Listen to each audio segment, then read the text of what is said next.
welcome to Tales in the Dark. I know many of you enjoy relaxing with these videos, so I recommend turning down the volume until my voice is barely audible. It'll make the experience even more soothing. Before you close your eyes, let me know in the comments where you're listening from. Leave a like and subscribe to the channel. Thank you and enjoy listening. Story 1. On a clear evening after a long day, I stumbled upon an old vinyl record nestled on my front porch. Its cover bore the marks of time, shrouded in an air of enigma, while a faint melody seemed to drift from its grooves. The chilly breeze carried the fragrant essence of pine and autumn leaves, prompting me to ponder if this artifact held a forgotten message from bygone days.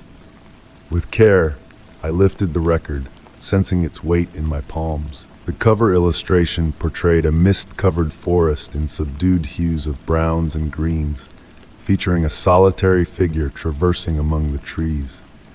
The title and artist details had long faded, leaving ghostly impressions of letters my fingertips could trace, but my eyes struggled to decipher. As the evening deepened and the light acquired a peculiar golden hue that rendered everything slightly surreal, I made the decision to play the record. My grandmother's vintage turntable stood in the corner of my living room, seldom used yet meticulously preserved. The familiar and comforting routine of cleaning the vinyl and setting the needle in place unfolded like a mechanical dance. With a gentle crackle, the record began to spin, filling the room with the warmth typical of vinyl. Then the music emerged, a haunting piano melody that seemed to dance on the evening breeze. The notes rang out clear and pure, defying the record's weathered appearance. Though unfamiliar, the piece evoked a sense of déjà vu, akin to a dream half remembered. Nestled in my favorite armchair, I allowed the music to envelop me. The melody, intricate yet gentle, wove a tapestry that appeared to resonate with my thoughts. I observed a peculiar phenomenon. The room's shadows swayed ever so subtly in time with the rhythm, as if the music breathed life into the darkness itself. During the brief pauses between songs, whispers brushed against my ears, too faint to decipher the words, but unmistakably human voices. They seemed engaged in a conversation of great import, intended solely for me, yet always slipping away before comprehension dawned. A subtle shift in the room's temperature ensued. Warm currents intermingled with cool breezes, despite all windows being shut. The scent of pine, noted earlier, intensified, mingling with an aroma reminiscent of ancient books and distant rainfall. With the final track playing, the music assumed an interactive quality, responding to my thoughts. When nostalgia gripped me, the melody turned playful and light. In moments of contemplation, it grew intricate and profound.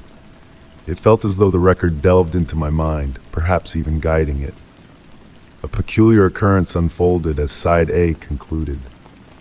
The needle lifted, yet the record emitted a soft and barely audible hum that persisted. Within this hum, I discerned what resembled footsteps on fallen leaves, the gentle creak of old floorboards, and sporadically, a soft laughter reminiscent of someone from my past.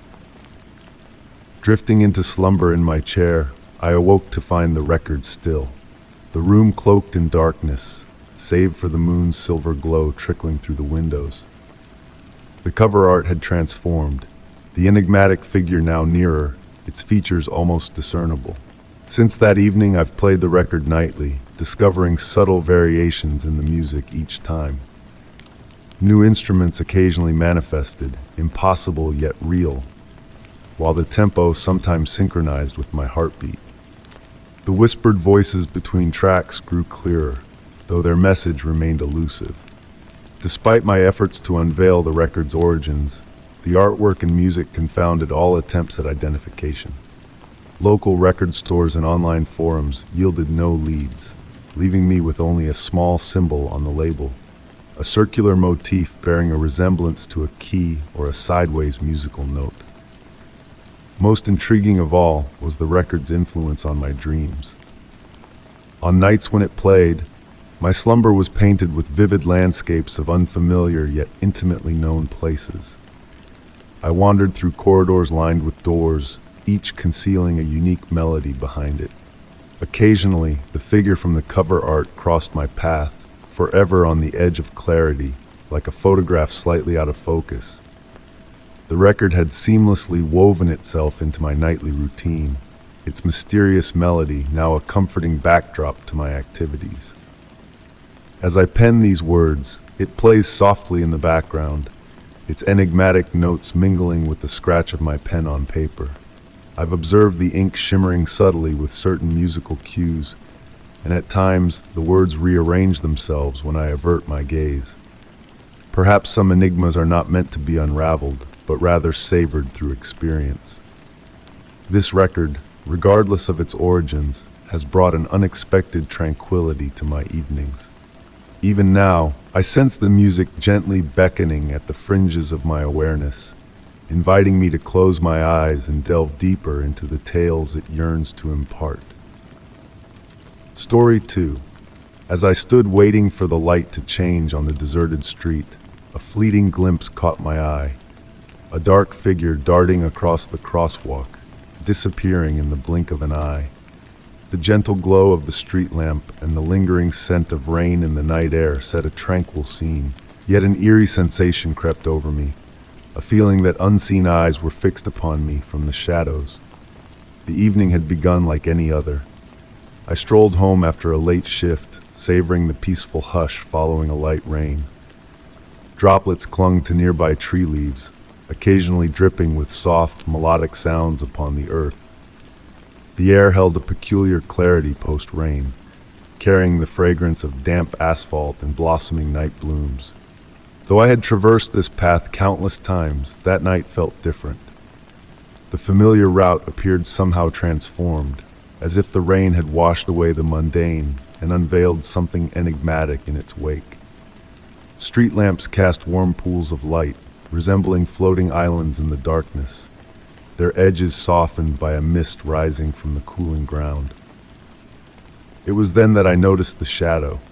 Initially, I dismissed it as a figment of my imagination, the mind conjuring patterns from darkness. But as I waited for the signal to change, the figure became clearer. Tall and slender, it moved with an uncanny grace across the street. What struck me as odd was not just its abrupt presence, but the way it glided rather than walked, leaving no trace in the puddles that dotted the crosswalk. The traffic light buzzed softly, its crimson glow shimmering on the wet pavement like liquid rubies. Entranced by the interplay of light and shadow, I watched as the mist swirled and danced in the space the figure had occupied. Anticipation thickened the air, pregnant with possibility. Subtle changes in my surroundings unfolded before me. Gaps between the street lamps deepened, exuding profundity. Leaves rustled in the night breeze, carrying murmured conversations that eluded my comprehension. Each shadow harbored the potential for motion, for metamorphosis. Crossing the street, my steps hushed against the wet ground. I felt compelled to investigate where the figure had vanished. The ground felt different there, cooler, more solid somehow. Kneeling, I ran my fingers over the damp surface. The water lay still, unlike the rippling puddles stirred by the evening breeze. In the days that ensued, I found myself drawn back to that crosswalk, compelled by an inexplicable force. Each visit unveiled new details unnoticed before. The flickering of the street lamp above, creating fleeting deeper shadows, the shifting patterns in the concrete when viewed from different angles, the way sounds dulled and receded from a certain spot. I chronicled my observations, noting the moon's phases, the weather, the time of night. Patterns emerged, subtle yet undeniable. The shadow frequented rainy nights, when the air was laden with moisture and potential. It seemed to favor specific times, not quite midnight, but that threshold before, when the world held its breath in anticipation of tomorrow. Passers-by traversed the crosswalk obliviously. Observing them, ordinary pedestrians in their daily routines, I pondered if they sensed the slight chill or the fleeting movements of their shadows. One night, as I stood in my customary spot, an elderly woman approached me. Silently, she placed a small, warm stone in my hand. When I glanced up to thank her, she had vanished, her departure soundless. The stone became my constant companion, its warmth signaling the shadow's imminent presence. On active nights, it pulsed gently against my palm, akin to a tender heartbeat. I realized that what I witnessed was not to be feared, but rather a glimpse into the veiled layers of reality intertwining with our own. With time, a peculiar bond formed with the phenomenon. The shadow ceased feeling like an outsider and evolved into a familiar presence. Not quite a friend, but a kindred spirit in the night. Sometimes I discovered trinkets left behind, a luminous leaf, an ethereal feather, a cluster of raindrops that defied evaporation. The true nature of the shadow and its affinity for that specific crosswalk remained a mystery. Nevertheless, I embraced the enigma as it opened my eyes to the extraordinary within the mundane. This experience taught me to scrutinize the world, to heed the intervals between moments, and to find solace in the unknown. Even now, years later, passing the crosswalk, I feel the stone's warmth in my pocket. The shadow may materialize or remain concealed, yet its presence forever altered my perception. Amidst the changing traffic lights, the rising mist, the gentle glow of street lamps, I reflect on the world's profound mystery and beauty, acknowledging that profound truths often linger within the inexplicable. Story 3. On a serene evening, as a sudden downpour enveloped the world in a blanket of rain, I ventured outside to retrieve my umbrella. To my surprise, a trail of muddy footprints stretched away from my doorstep, disappearing into the darkness. The gentle cadence of raindrops on the pavement and the cool, moist air carried an enigmatic aura, a silent visitor's presence, unspoken yet deeply felt. Beneath the soft glow of the porch light, I stood, captivated, as each raindrop gradually blurred the edges of the footprints, turning them into ghostly imprints on the wet concrete. The rain cascaded down in rhythmic waves, creating a soothing white noise that drowned out the usual evening sounds. My breath materialized in wisps in the chilly air as I pondered the mysterious marks before me. These footprints were unlike any I had seen before, not fitting the size or shape of my own shoes, yet strangely familiar. They seemed to have been left by someone moving with deliberate intent, each step a purposeful placement. What intrigued me most was their faint shimmer in the dim light, as if holding specks of reflected moonbeams within.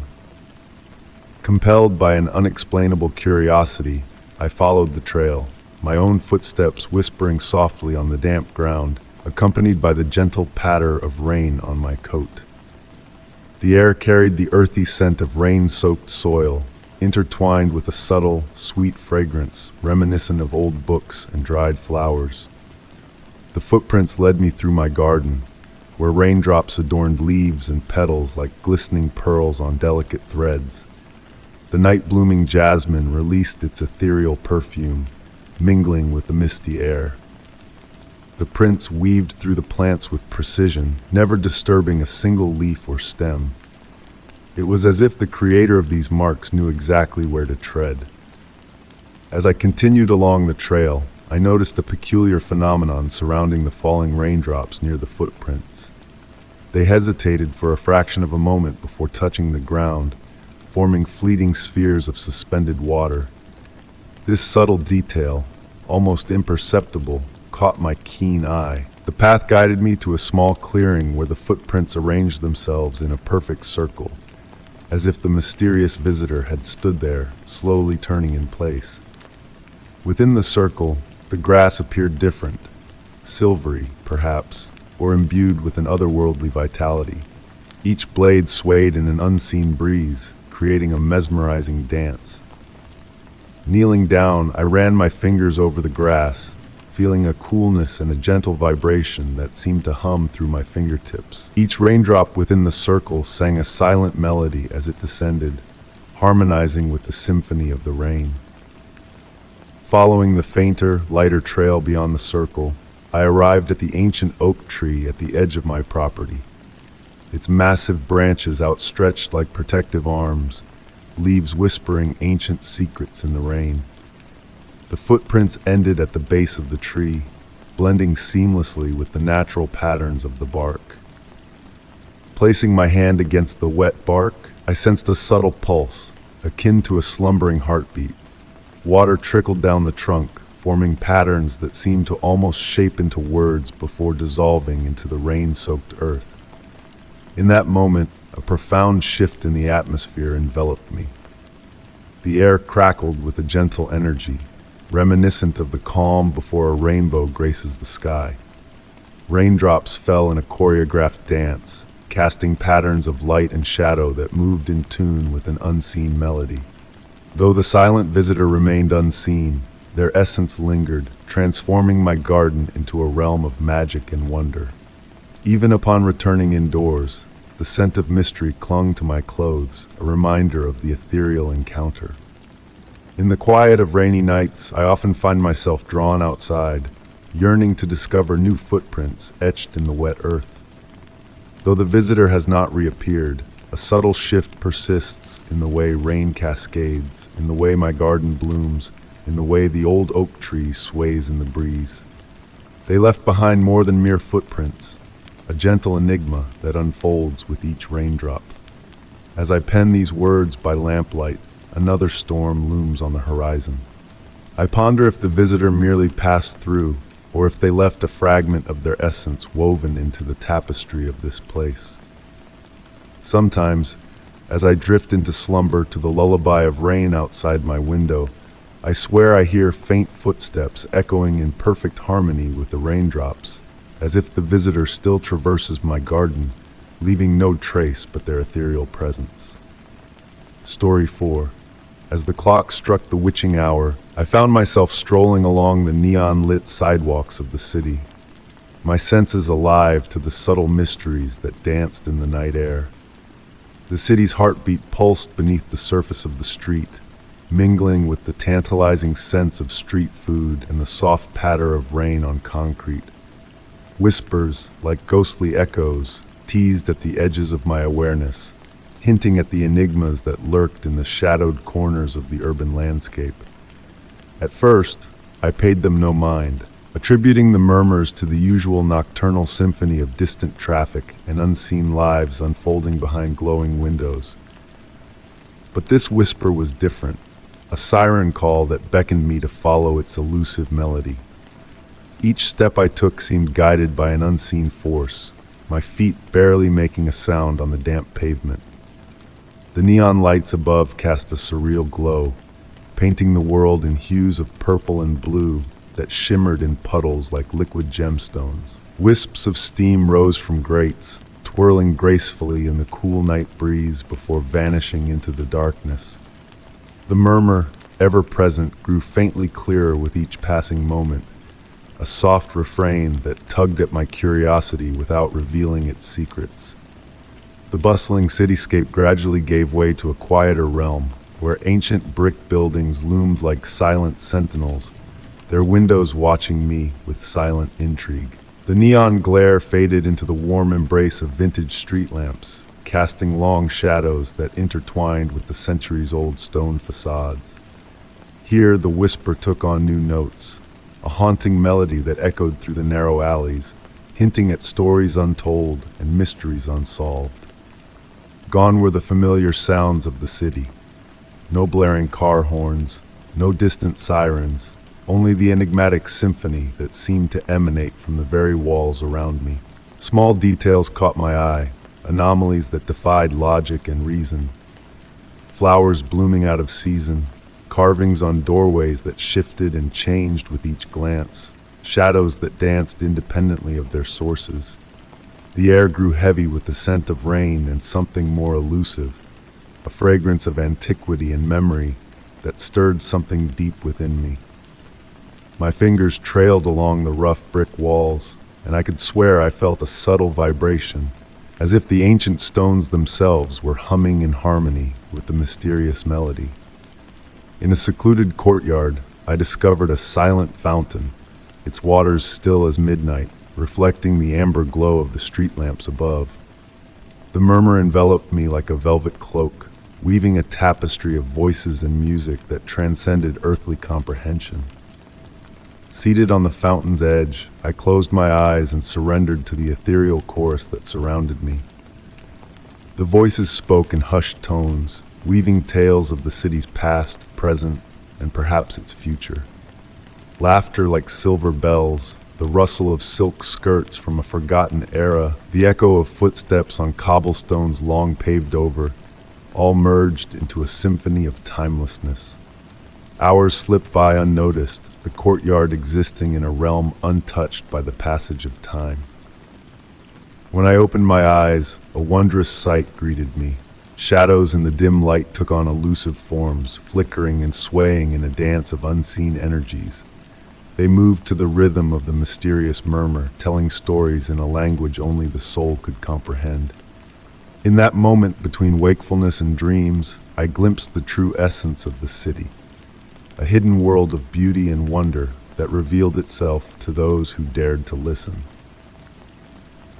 As dawn approached, I questioned the reality of my experience, wondering if it was a mere dream born of wanderlust.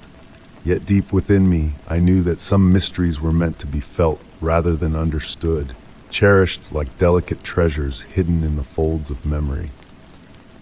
The murmur lingers still, a phantom melody that whispers on quiet nights, reminding me of the unseen wonders that lie just beyond the veil of perception. And so I listen, for in those fleeting moments of stillness, I hear the city's true voice, singing its ancient song to those willing to embrace its enchanting mysteries. Story 5. On a somber afternoon, a mysterious envelope emerged from the midst of my daily mail. Within its folds lay a weathered sheet of paper adorned with handwritten words that seemed to beckon memories previously foreign to me. The air in the room carried a faint aroma of aged ink and lavender, casting a spell of intrigue that urged me to question the very essence of my past. As I delicately traced the paper's soft edges with my fingertips, raindrops outside tapped a gentle melody on my window, harmonizing with the rhythmic beat of my heart. The warm embrace of my reading lamp enveloped the letter in a soft amber glow, causing the elegant script to dance before my eyes. "My dearest friend," the letter commenced, "I write to stir your recollections of the summer retreat where we shared cherished moments." Curiously, I had no memory of such a summer haven, yet as I delved into the words, sensations of sun-kissed skin and distant waves crept into my consciousness. Beside me, the fireplace crackled softly, providing a comforting backdrop as I journeyed through the letter's narrative. Each sentence acted as a key, unlocking a cascade of memories that felt simultaneously alien and intimately known. The salty tang of sea air, the soft caress of grass underfoot, the whispers of cotton curtains in a gentle breeze, all painted vivid images in my mind's eye.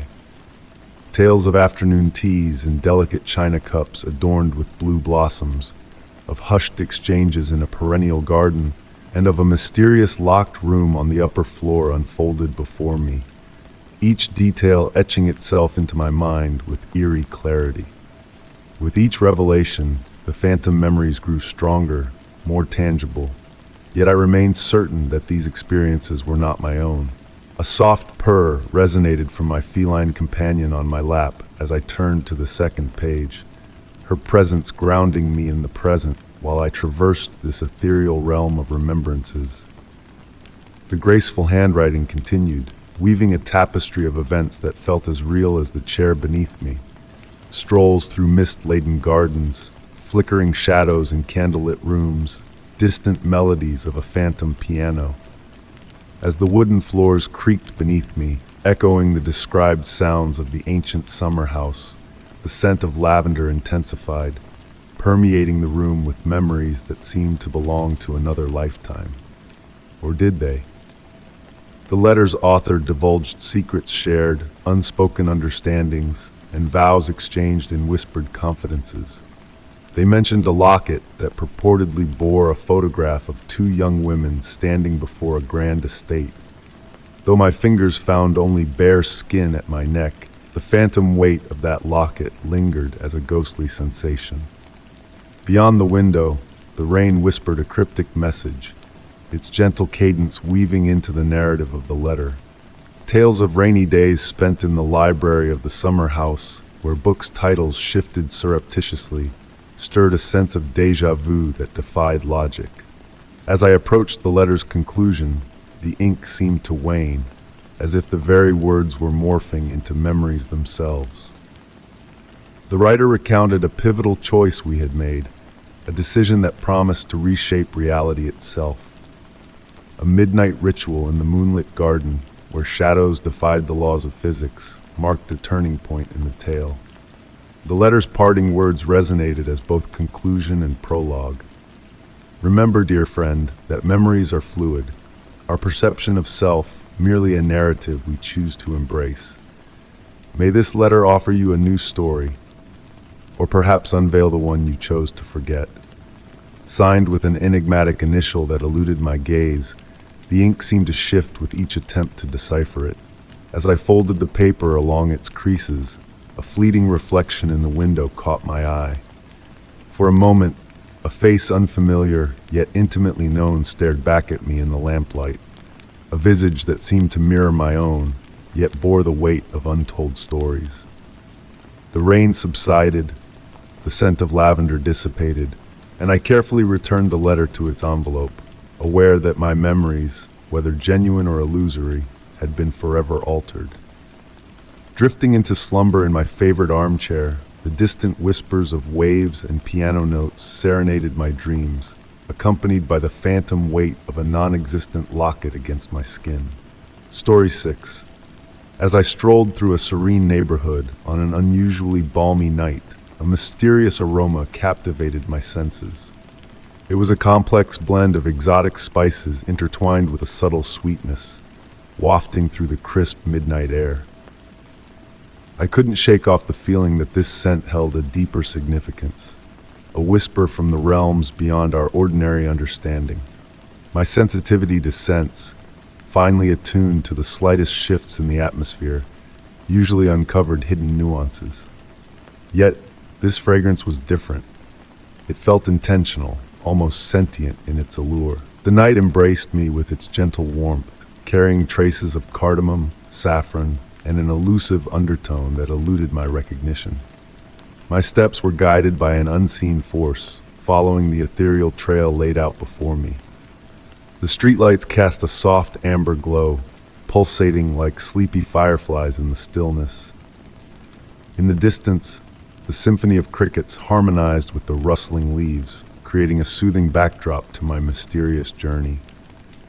The scent grew more potent as I turned into a narrow alley flanked by ancient Victorian houses. Their imposing wooden structures loomed overhead, windows reflecting starlight as if they held ancient secrets within. The fragrance danced among the houses, beckoning me further into the neighborhood's enigmatic embrace. I noticed a shift in the air. It became denser, almost palpable. The spicy sweetness now carried hints of aged wood and ancient parchment, reminiscent of old books resting in forgotten libraries. A gentle tingling sensation spread through my fingertips, accompanied by a subtle electric charge. Unseen entities seemed to gather around me, their presence curious yet benign. A distant porch light flickered, casting a warm invitation. Approaching the house, a sense of déjà vu washed over me, though I was certain I had never set foot there before. Its ornate gingerbread trim cast intricate shadows, while wind chimes whispered a melody that intertwined with the mysterious fragrance. Memories not my own flickered through my mind. Visions of bygone candlelit dinners, echoes of laughter in grand halls, and the rustle of silk on polished floors. These fleeting images floated like autumn leaves on a tranquil stream, just out of reach. Standing before the house, a subtle movement caught my eye. A gentle sway of curtains on an upper window, devoid of any breeze. Anticipation hung heavy in the air, the spicy sweet scent pulsating in rhythm with my heartbeat. It felt as though I straddled two worlds, one foot in the present and the other in a timeless realm where scents held memories and houses whispered tales of the past. Time slowed to a crawl, each moment stretching languorously. The crickets fell silent, the wind chimes hushed. In that profound stillness, I grasped a revelation about memory and time. The way certain places retained echoes of yesteryears, how sense bridged the gap between then and now. The fragrance began to dissipate, vanishing like dawn mist under sunlight. A gentle touch brushed my shoulder, tender as a moth's wing. When I turned, only empty space greeted me, yet the warmth lingered like a parting caress. Homeward bound through the tranquil streets, the mysterious scent now a mere memory. But a shift had occurred within me, a newfound awareness of the fragile boundary between the mundane and the extraordinary, between the present and the past.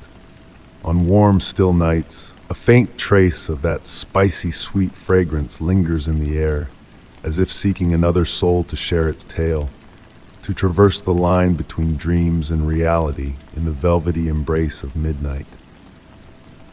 The following morning, I struggled to convey the essence of the scent to others, realizing that some experiences transcended words, residing in the realm of sensation and memory where logic faltered. Whenever I wandered through that neighborhood, I inhaled deeply, yearning to rediscover that phantom fragrance, understanding that certain enigmas were meant to be felt rather than comprehended. Story 7. In the heart of a forsaken parking lot behind a dormant mall, a peculiar sight caught my eye. Amidst the shadows, a broken lamp post flickered intermittently, its light casting a soft dance upon the worn pavement. The air was heavy with the scent of oil and damp concrete, carrying whispers of long-forgotten tales. This place, discovered on my evening stroll, beckoned with a stillness that felt almost mystical. Time seemed to linger in the empty parking spaces, as if reluctant to move forward. Faded yellow lines, barely visible beneath neglect, guided me through the darkness, narrating stories of bustling days gone by. My footsteps, a gentle rhythm in the silence, led me deeper into the lot, where above me, clouds painted the sky in hues of pearl gray, revealing fleeting glimpses of distant stars observing my solitary journey. The soft rustle of wind through the trees provided a comforting serenade, carrying the essence of autumn leaves in its embrace. Weeks ago, it was the flickering light that first captured my attention. Initially dismissing it as a mere glitch in the old fixture, I couldn't shake the feeling of intentionality behind its erratic pattern. Sometimes, the light would remain shrouded in darkness before blooming into a warm amber glow, while other times it pulsed steadily, a beacon in the night. Tonight, as I stood beneath the flickering post, a subtle change in its hue drew me in. The familiar amber now tinged with a hint of green, casting eerie shadows that seemed to dance independently of physical forms. The air crackled with an unseen energy, causing a tingling sensation that prickled the hairs on my arms, a sensation not entirely unwelcome. A delicate mist began to unfurl, weaving through the ground in wispy tendrils that captured and dispersed the mystical light.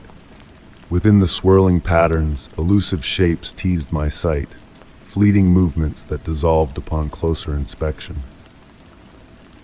The concrete glistened with moisture, reflecting the ethereal flashes like a portal to another realm. The distant hum of traffic faded into oblivion, replaced by a melodic vibration that seemed to emanate from the very core of the lamppost, resonating deep within me. Minutes melded into hours in this liminal space between light and shadow. The temperature dropped imperceptibly, yet I felt no chill, only a sense of weightlessness, as if suspended above the ground. The mist thickened, coiling into intricate spirals that pirouetted in the flickering glow. Within these ephemeral formations, ancient symbols briefly illuminated before dissolving back into the haze. They were symbols of a language beyond human comprehension, ancient and enigmatic. Lost in this timeless dance, I felt a profound connection to the enigmatic force enveloping me, a familiarity that defied logic. Points of light materialized in the mist, gliding purposefully in intricate patterns around the lamppost, each rotation more intricate than the last. Mesmerized, I swayed in harmony with their celestial choreography, as if partaking in a forgotten ritual from eons past. A subtle shift heralded the end of the spectacle. The mist dispersed, the lights dwindled, and the humming faded to a whisper, leaving behind a profound silence. Standing in the growing darkness, I sensed a transformation in the parking lot, a shared secret that eluded my full comprehension, yet lingered in my soul. As I made my way home that night, a newfound clarity illuminated the world around me, revealing hidden wonders beneath the mundane facade. The mysterious energy of that forgotten space lingered, a melody humming in the depths of my being. In the quiet of the night, I caught myself humming that unearthly tune, envisioning the luminous symbols dancing behind closed eyelids. The mystery of the parking lot remained unsolved, a gentle reminder that some secrets are meant to be felt rather than unraveled. And so, with a heart full of wonder, I knew I would return to that mystical realm, drawn by the enigmatic light and the untold mysteries it held. Story 8. In the soft drizzle of an evening stroll, I chanced upon enigmatic chalk sketches etched into the damp sidewalk. The pale words, set in a mysterious rhyme, shimmered faintly under the glow of the street lamp. Amid the mingling scents of rain and chalk, the message called out to me, inviting me to uncover its hidden truth.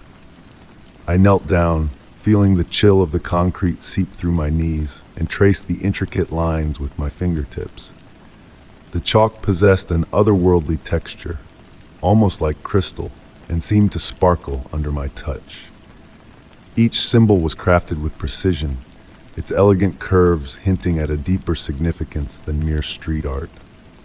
The gentle drumming of raindrops provided a soothing backdrop as I delved into the riddle before me. The rhyme whispered, "When moonlight fades and shadows dance, the ancient words start their trance. 7 steps towards the morning's gleam, unlock the vision beyond a dream." My soft recital floated on the evening breeze, and a subtle shift in the atmosphere stirred around me. The street lamp flickered briefly, casting playful shadows over the cryptic message. While studying the chalk inscriptions, I noticed an anomaly. Despite the steady rain, the writing remained untouched, resisting the wetness as if shielded by an unseen barrier. Droplets slid off the letters as if repelled by a hidden force. The longer I gazed at this curious display, the more aware I became of a faint hum beneath the ambient night noises. Night after night, I found myself drawn back to that spot by an inexplicable pull. Each visit unveiled new intricacies previously unseen. Sometimes the words seemed to shift, rearranging themselves when viewed from different angles. The air crackled with a quiet static charge, causing the hairs on my arms to stand on end. One tranquil evening, I resolved to follow the rhyme's guidance. Beneath the waning moon, I faced east and took 7 deliberate paces. The humming crescendoed with each step, resonating through me like distant wind chimes. At the 7th stride, a gentle warmth spread from my fingertips inward, unveiling a new facet of reality. Colors bloomed vividly, shadows deepened and danced with complexity. I glimpsed layers of existence previously unseen, hints of motion in stillness, glimmers of light in the dark. The promised gift of second sight revealed itself, though not in the manner I anticipated. What intrigued me most was the tranquility of this heightened perception.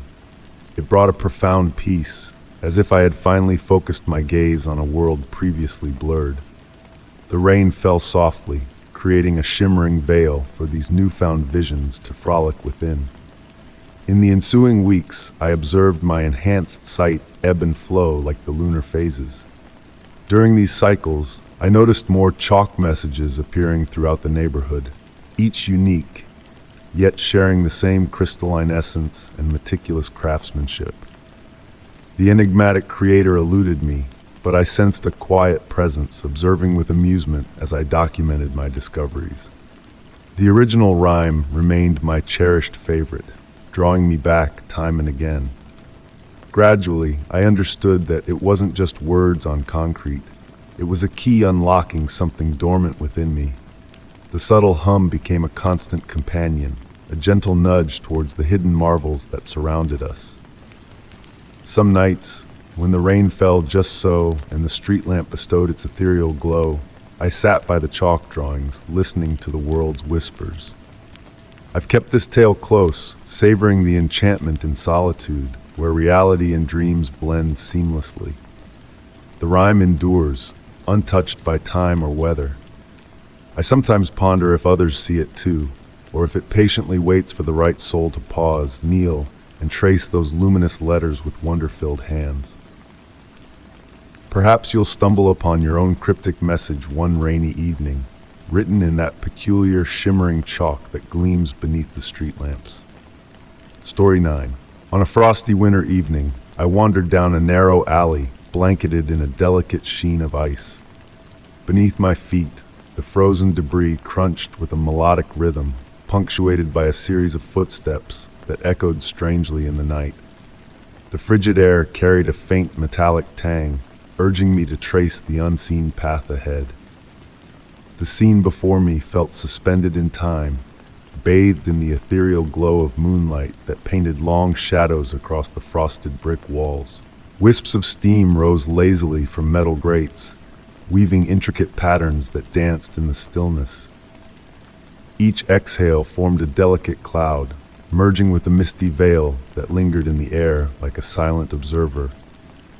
The footprints I pursued were unlike any I had encountered before, shimmering with an iridescent quality that whispered of hidden secrets and untold tales.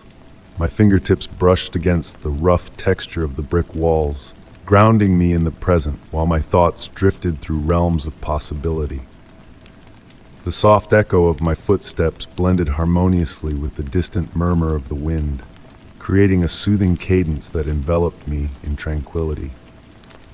At intervals, I paused to listen to the hushed symphony of the night, feeling the world hold its breath around me. The alley stretched endlessly before me, illuminated by the warm pools of light cast by ancient gas lamps that flickered in the frosty air, casting hypnotic reflections on the icy ground. With each step, the temperature plummeted, encasing even the delicate membranes of my nostrils in a crystalline chill. The scent of metal lingered, reminiscent of rain-soaked copper pennies left to weather the winter storm. The enigmatic footprints led me to a weathered wooden door nestled within the aged brick facade. Its surface bore intricate carvings that seemed to shift and dance in the moonlight, mesmerizing me with their elusive patterns. What struck me most was how the footprints abruptly halted at the threshold, as though their creator had dissolved into the night. As I reached out to grasp the icy door handle, a searing cold seeped into my skin, yet an unseen force compelled me to hold fast. Beneath my touch, I sensed a subtle vibration, a distant echo that pulsed like a heartbeat in the night. Slowly, the sensation crept up my arm, enveloping me in a strange, all-encompassing rhythm that resonated through my being. Without hesitation, I turned the handle, and the door swung open effortlessly, revealing not a room, but a corridor sculpted entirely from ice. The walls emitted a soft, cerulean glow that defied explanation, bathing the space in a gentle radiance that whispered of forgotten dreams. The air that billowed forth was not the harsh chill I anticipated, but a tender caress of springtime warmth that beckoned me forward. Stepping across the threshold, the door closed behind me with a soft click, sealing me within this crystalline sanctuary. The floor beneath my feet felt solid yet ethereal, each step buoyant as if walking on clouds. The corridor unfurled before me, its path curving gently out of sight, a mysterious invitation to explore the unknown. Embedded within the ice-lined walls, I beheld frozen images that flickered like spectral visions, glimpses of lives intertwined by the shimmering footprints I had trailed. With each passing moment, the photographs seemed to stir, offering windows into a tapestry of shared memories and forgotten whispers. Familiar faces gazed back at me, their eyes brimming with recognition, though our paths had never crossed in the waking world. Time lost its grip within those icy confines, stretching and folding upon itself as I journeyed through moments suspended in eternity. I realized then that I was not merely following footsteps, but treading the path of all who had wandered through the veils of time, seeking solace in the hidden recesses of existence. The corridor, though infinite, bore the wisdom of countless souls who had found solace in its icy embrace, their stories woven into the very fabric of its walls. As I turned to retrace my steps, the passage behind me had transformed into the familiar streets of my own reality. Yet the phantom footprints lingered in the ice, a testament to the journeys taken and the mysteries unraveled. In the quiet of winter nights, when the air carries that same metallic scent, I am drawn to shadowed alleys and secret doorways, where echoes of other seekers linger in the stillness. Their presence, like a silent whisper, reminds me that our paths intertwine in ways beyond comprehension, bound by threads of fate and wonder. The iridescent footprints etched in my mind serve as a gentle beacon, guiding me through the labyrinth of life's uncertainties with a sense of awe and acceptance. In the years since that fateful night, I have come to cherish the enigma of the unknown, finding solace in the mysteries that weave through our existence, a tapestry of wonders waiting to be explored. Story 10. Deep in the midst of an attic filled with the whispers of time, I stumbled upon a hidden canvas concealed behind a weathered trunk. The painting, left unfinished, depicted a figure caught in the delicate dance of transformation, melding light and shadow in a way that stirred a sense of eerie recognition within me. The air was heavy with the scent of ancient paper and memories etched in the crevices of time. As I gazed at the intricate brushstrokes, a feeling crept over me, as if the portrait held secrets of a past I had never lived. Settling into a creaking wooden chair, I watched as specks of dust pirouetted in the sliver of light filtering through the attic's small window. The portrait shimmered, its undefined edges blending into the canvas like watercolors bleeding into parchment. The face on the canvas existed in a realm between presence and absence, some features sharp and clear, while others faded into a mist of uncertainty, as if the artist's hand had been interrupted mid-stroke. The house crooned softly around me, its time-worn bones offering a comforting melody as I lost myself in contemplation. Tracing the worn frame with my fingertips, I felt the stories woven into its grooves, the whispers of days long gone. The eyes of the portrait held me captive, painted with a precision that seemed to transcend the boundaries of the canvas itself, beckoning me to unravel their mysteries.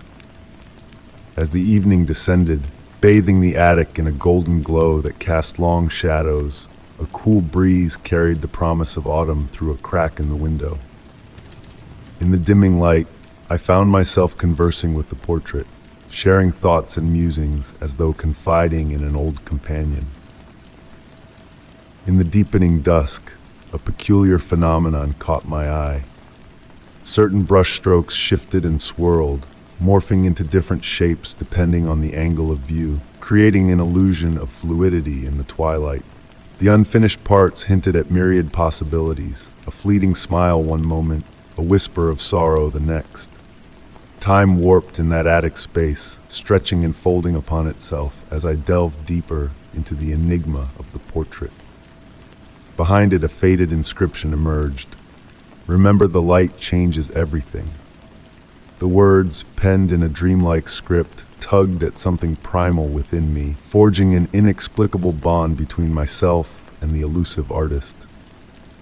I gathered old journals and photographs, spreading them around the portrait in a mosaic of memories, each hinting at the identity of the figure, yet offering no conclusive answers. The house murmured in a language of secrets, its ancient soul stirring with untold stories. On sleepless nights, I sought solace in the attic, bathed in the ethereal glow of moonlight that breathed life into the canvas. In those silent moments, whispers seemed to emanate from the unfinished spaces, a melodic hum that evoked half-remembered lullabies from childhood. Gradually, the portrait began to shift in my perception, its indistinct features taking form in my mind's eye, though remaining incomplete on the canvas. The eyes, ever watchful, mirrored my emotions, guiding me through peaceful nights and stormy tempests, reflecting the uncharted depths of my soul. The painting transformed into a mirror of my innermost self, a vessel for emotions and memories long dormant. I shared my dreams and fears with it, weaving tales of a life lived and a life imagined, the ambient sounds of the house a chorus to our silent conversations. As seasons waltzed outside the attic window, a realization dawned upon me. Perhaps the portrait was meant to remain unfinished, a perpetual state of becoming that defied finality. The artist understood that completion would freeze the subject in time, in a singular interpretation, whereas incompleteness allowed for endless evolution, mirroring the shifting light and shadow of existence. I did not seek to unravel the mystery of the portrait's origin. Instead, I embraced my role as its guardian, preserving the delicate equilibrium between revelation and obscurity. The attic became a sanctuary, a realm where time flowed like a languid river, blurring the lines between observer and observed, between past and present. Years drifted by, yet I still ascended those narrow stairs to sit in quiet communion with the portrait. Sometimes I brought a notebook to document the dance of light upon the canvas, the ever-changing contours of the unfinished masterpiece. But mostly I sat in reverent silence, sharing the sacred space with a presence that had woven itself into the fabric of my being. The portrait remained a work in progress, a testament to the beauty of imperfection. In its unfinished state, it blossomed anew with each passing day, revealing facets of itself and more profoundly of those who dared to gaze upon it.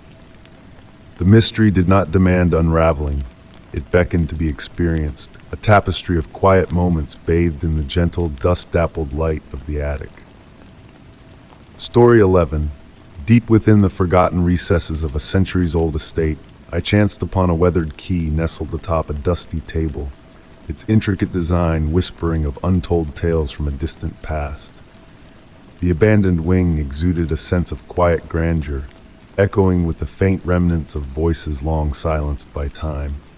Guided by an inexplicable urge, I embarked on a quest to unveil the secrets this mysterious key guarded. The afternoon light, filtered through grime-coated windows, painted the worn floorboards with elongated shadows that danced with each of my cautious steps. The ancient wood murmured softly under my feet, a symphony of creaks that mingled harmoniously with the gentle patter of rain commencing outside. Nature, in its own subtle way, serenaded my exploration, weaving a tranquil melody through the air thick with the scent of age and dampness. Cradling the key in my hand, I marveled at its weight and the intricate patterns etched into its surface by the hands of a forgotten craftsman. Time had weathered its once shiny exterior into hues of copper and verdigris, yet the artistry remained undeniable, a testament to a bygone era's skilled hands. Tracing the delicate designs with my fingertip, I discerned subtle shapes resembling blooming vines, mirroring the faded wallpaper adorning the walls around me. The wallpaper, though worn and obscured by layers of dust, bore elegant motifs that echoed the key's intricate patterns when caught in the right light. My fingers brushed against the textured surface, unveiling hidden irregularities that seemed to follow a cryptic design beneath the aged paper. A gentle breeze drifted through the corridor, carrying whispers of ancient scents mingled with a sweet fragrance shrouded in mystery. Venturing deeper into the shadowed wing, my eyes adjusted to the growing darkness, the rain outside intensifying to a soothing rhythm against the windows. The key, now warm with my touch, seemed to pulse with a newfound vitality, resonating with the subtle shifts in the ambient air. The mansion itself appeared alive, its weathered walls breathing in tandem with the changing weather, as if attuned to a hidden pulse. My senses heightened as I discerned a peculiar section of the wall, its wallpaper flowing in a distinct manner that drew my gaze to a concealed point. Pressing against the wall, a hidden panel yielded to a gentle touch, revealing a keyhole that beckoned the ancient key in my possession. With a steady hand, I inserted the key, feeling a satisfying click as the mechanism turned smoothly, unlocking a passage to a chamber suspended in time. Sunlight filtered through a dusty skylight, casting a soft glow upon the room frozen in a bygone era. Draped furniture cast ghostly silhouettes in the muted light, while a grand writing desk, adorned with faded scripts, stood as a testament to a forgotten legacy. Yet it was the collection of enigmatic objects lining the shelves that captivated me. Intricate clockwork devices, ethereal music boxes, and mysterious instruments bearing the hallmark vine-like motif of the key. Immersed in the hushed tranquility broken only by the gentle rain, I realized I had stumbled upon a sanctuary untouched by the passage of time. In this ethereal chamber, where silence held a sacred weight, I found myself suspended in a realm where time ebbed and flowed in enigmatic patterns. The mysteries concealed within this hidden space whispered of stories untold, inviting contemplation of realms beyond the tangible. As I pondered the origins of this secret haven and the enigmatic contents it harbored, I embraced the notion that some secrets are destined to remain veiled in the enigmatic embrace of the unknown. Even now, with the weight of the key nestled in my pocket, radiating a lingering warmth, I find solace in the enigmatic allure of the mystery that continues to linger, a reminder of the delicate dance between reality and imagination. Story 12. In the hush of my cozy living room late at night, a gentle piano melody unfurled, caressing the air with its ethereal presence, though no visible hands graced the keys. The soft notes meandered through the darkness, intertwining with the fragrance of weathered books and time-worn dust. I sat rooted in place, a blend of fascination and unease washing over me as the haunting tune materialized seemingly out of thin air. The silvery moonlight seeping through the curtains painted a luminous sheen upon the sleek surface of the piano. Each key descended in a seamless sequence, weaving a melancholic nocturne that tugged at the strings of my soul.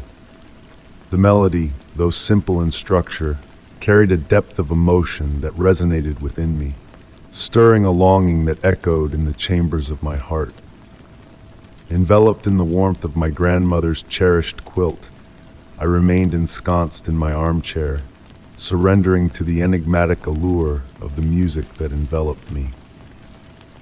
The familiar creak of the wooden floor beneath my feet exuded a comforting embrace, while the rhythmic cadence of the grandfather clock in the corner provided a steady backdrop to the otherworldly composition.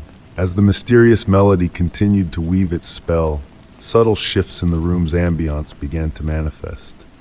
A delicate chill crept into the air, carrying with it a whisper of lavender, the signature scent of my grandmother.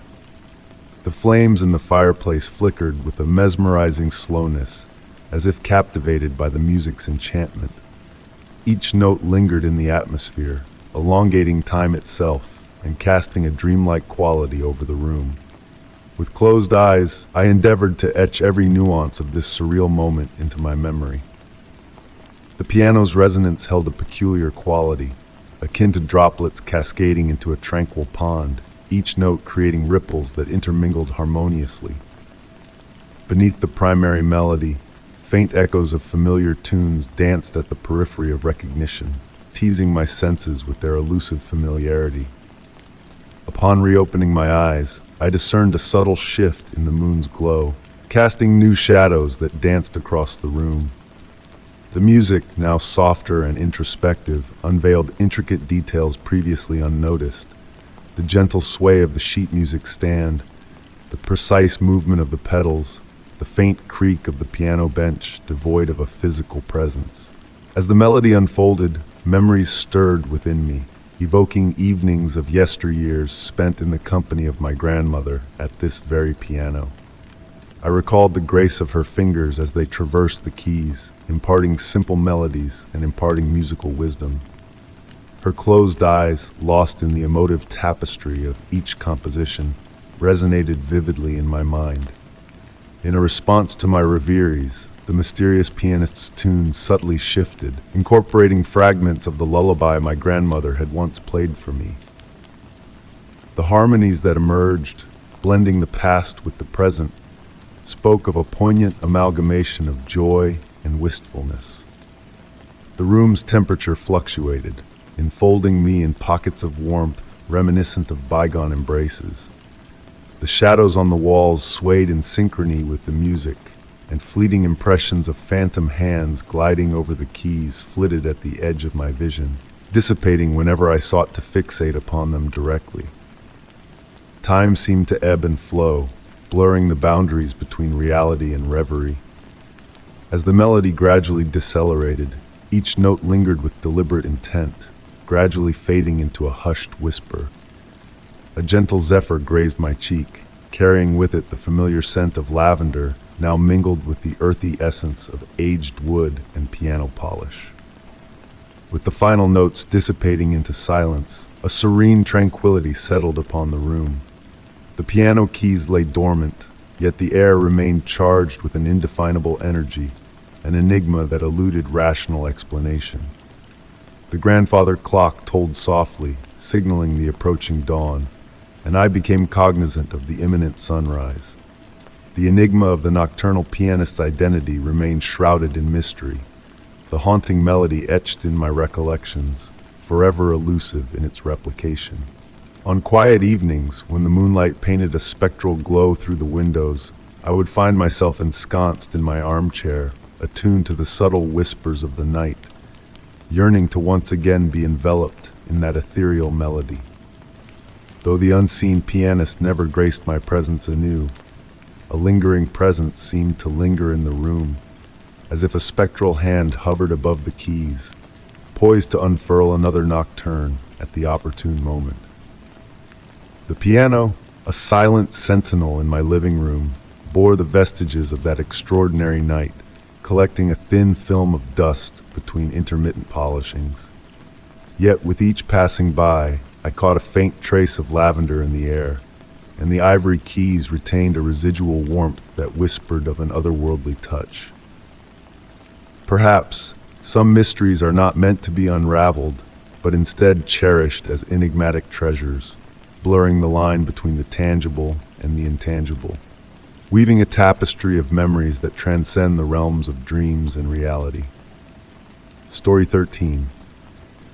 In the hushed stillness of midnight, as I lay nestled in my bed, a stray echo reached my ears, a voice that carried a haunting familiarity, yet seemed to drift from a far-off place. The soft hum of the air conditioner and the gentle rustle of leaves outside intertwined into a spectral melody, conjuring memories of a presence I believed long departed. That night, my bedroom exuded an otherworldly aura. Moonbeams cascaded through the window, casting shimmering silver patterns on the walls, shapes that pulsed with a subtle, almost breathing motion. The atmosphere held a peculiar density, akin to the pregnant pause before a storm, where all is quiet and anticipatory. I observed how the shadows deepened in the corners, pooling together as if conspiring to exchange whispered secrets. The voice returned, a whisper on the fringes of perception, akin to wind chimes swaying in a melancholic breeze, melodious yet tinged with an inherent sorrow. With a deliberate slowness I sat upright, the blanket sliding off noiselessly, revealing the cool, solid sensation of the wooden floor beneath my feet, anchoring me to the present while my thoughts wandered into the enigmatic. Moving through my home at night had always been a practiced ritual of muscle memory and cautious steps. Yet on this night, every room exuded an unfamiliar mystique. The hallway stretched ahead, its walls seeming to swallow the dim light rather than reflect it back. Family photographs observed my passage with distant gazes trapped behind glass, their once familiar visages now oddly remote. The voice beckoned me toward my study, where rows of books adorned the walls, their spines creating a tapestry of muted colors in the darkness. My antique reading chair sat unoccupied, yet an air of expectancy lingered around it, as if recently vacated. The leather still retained a hint of warmth, and beside it, my grandmother's antique table lamp cast a soft amber glow that pulsed ever so subtly with each ethereal murmur. A peculiar sight caught my eye among my collection of vinyl records. A single album slightly askew from the others, its sleeve bearing the marks of frequent handling. I couldn't recall the last time I had touched it, yet there it sat, a patient messenger awaiting attention. The dust cover of the record player was lifted, a detail I was certain I had rectified the night before. Almost of its own volition, my hand retrieved the record from its sleeve. The vinyl gleamed under the lamp's light, reflecting concentric circles that spiraled toward the center in a hypnotic dance. Placing it onto the turntable, the needle found its groove without my guidance, and music began to play. Not the expected symphony, but the gentle patter of rain on a tin roof, mingling with distant piano notes that seemed to emerge from the recesses of memory itself. The voice intertwined with these sounds, now clearer, its words reminiscent of fragments from a dreamlike conversation. Tales of summer evenings spent on a porch swing, of pledges whispered beneath a starlit sky, of time slipping away like sand through open fingers. My grandmother's antique clock ticked steadily in the corner, each swing of its brass pendulum stretching into an eternity. It spoke of her, evoking memories of evenings spent listening to her stories, her hands busy with needlework under the warm glow of the same lamp. Had she foreseen this voice? Had she left behind a message I was only now beginning to decipher? A subtle shift in the room's temperature created wisps of air that made the lamp's light flicker. Shadows cast varying shades of darkness, within which I discerned intricate patterns reminiscent of my grandmother's lace doilies, designs that seemed to conceal cryptic meanings. Sinking into the embrace of my reading chair, its well-worn armrests cradling me, I followed the rhythmic cadence of the voice, syncing with the pendulum's swing of the clock. The bookshelves seemed to breathe in harmony with the voice, their contents shifting imperceptibly. My gaze settled on a volume of poetry gifted by my grandmother, its spine glowing faintly in the lamplight, as the voice recited verses I had once read aloud during her final days. Time flowed like honey in winter, thick with significance, yet resistant to definition. With each passing moment, the voice grew clearer, though its message remained just beyond complete comprehension. It spoke of enduring connections that transcended temporal confines, of love reverberating through generations, of memories residing in the intervals between heartbeats. As dawn approached, its silvery tendrils creeping through the window, the voice began to fade. The record spun soundlessly, the needle tracing its eternal path. The lamp's light pulsed one final time, and in that instant, a profound realization dawned upon me regarding the essence of memory and loss, of how certain voices linger, waiting for the opportune moment to impart their truths. When morning bathed the room in light, I found myself still ensconced in the reading chair, the record player silent, the lamp extinguished. The night's events left no tangible evidence, save for a solitary book of poetry resting open on the side table, its pages adorned with my grandmother's delicate annotations. Whether what transpired belonged to the realm of dreams or reality mattered less than the resonance it left behind, a profound connection to something vast and enigmatic, yet intimately known. Though the voice had retreated with the night, its echo lingered, a gentle reminder that certain enigmas are meant to be felt rather than unraveled, experienced rather than explicated. In the ensuing quietude, I found solace in the ambiguity, in the realm between certitude and wonder, where the most exquisite mysteries found sanctuary. Story 14. Amidst the quiet solitude of my home, a forgotten corner beckoned me to uncover its secrets. Hidden within an antique desk, a locked drawer awaited my discovery. With determination, I coaxed the stubborn lock open and revealed a fragile, yellowed note nestled within. The elegant script upon the paper hinted at a long-concealed truth about the house's past, as a subtle scent of cedar and ink danced in the air around me. As I gingerly unfolded the aged paper, the soft rustle of parchment filled the room, mingling with the gentle evening light that filtered through lace curtains, casting ethereal shadows upon the worn desk. An aura of anticipation enveloped me, yet it bore a peculiar serenity, akin to the calm before a gentle rainfall. The note bore a date from a bygone era and began with the words, "My dearest friend," pulling me into a tale of mystery and intrigue. The writer recounted eerie occurrences within the house, phantom footsteps echoing through empty hallways, objects subtly shifting when unobserved, and the enigmatic appearance of fresh flowers in a vase under the full moon's glow. Enthralled, I sank deeper into my seat, captivated by the unfolding narrative of secrets long held within these walls. Whispers of a hidden room, veiled behind ancient walls steeped in history, captured my imagination. The note spoke of treasures beyond material wealth, a collection of memories frozen in time. The steady tick-tock of the grandfather clock lent a hypnotic rhythm to my reading, as the writer unveiled the discovery of a journal entwined with the house's legacy, chronicling dreams and conversations that transcended generations. With darkness descending outside, I kindled a brass lamp, bathing the pages in a warm golden glow. The note revealed cryptic symbols etched into door frames, forming a mysterious map to the elusive chamber. My fingertips traced the intricate patterns described, as the writer's attempts to decipher them unfolded amidst the moon's shifting phases. The house itself emerged as a silent sentinel of memories, its very essence pulsing with the echoes of bygone tales. Dreams intertwined with reality, as the writer divulged visions of a woman in a blue gown, a silent harbinger of untold truths steeped in the fabric of time itself. A cryptic message hinted at a mystical revelation, to be unveiled in the depths of night when the moonlight graced a specific step.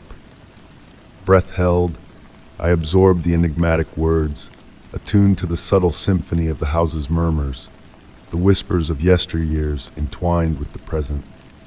The note concluded mysteriously, leaving me spellbound, with newfound awareness of the narratives woven into the very walls around me. As I tenderly folded the note, a faint sketch caught my eye, its familiar pattern teasing at the edges of my memory. In the deepening shadows, illuminated by the soft glow of the lamp, the house exuded a newfound vitality, brimming with untold sagas waiting to be unfurled. I returned the note to its resting place, leaving the drawer unlocked, sensing this was merely the prologue to an intricate saga slowly unfurling, akin to the gradual break of dawn. Lost in contemplation, I pondered the possibility of encountering the enigmatic woman in the blue dress within the realm of dreams, and the enigmatic revelations she might bestow in the hushed hours of night. The grandfather clock's steady ticking persisted, accompanied by the distant tolling of a church bell, drawing me deeper into the mystery that enveloped me. As the final echoes faded into the stillness, a soft whisper, reminiscent of silk brushing against the air, lingered in the room. It was as if the blue-draped figure had graced the space with her ephemeral presence, weaving a tale that transcended time itself, leaving me to drift into a slumber infused with whispers of ancient secrets and the promise of dawn's awakening. Story 15. As I wandered along a hidden forest path, a peculiar sight caught my eye, an ancient stone well, veiled by tangled vines, basking in the ethereal glow of the full moon. The enigmatic light pulsated, casting a spell over the surrounding foliage. The air was cool and damp, carrying whispers of moss and earth, enticing me to explore the depths that held both allure and trepidation. Approaching with caution, my movements masked by the hush of fallen leaves beneath my steps. I marveled at the weathered carvings adorning the well's stones, etched by the hands of time. The light seemed to breathe in harmony with my own inhalations, as if the well itself was sentient, acknowledging my presence. The forest fell into a hushed stillness, the usual symphony of chirping crickets silenced. Only the gentle caress of the wind through the trees lingered, painting shadowy tapestries with the moon's luminescence. Intrigued, I traced my fingers over the intricate carvings encircling the well's rim, feeling a subtle thrum beneath my touch, a melody too distant to hear yet palpable against my skin.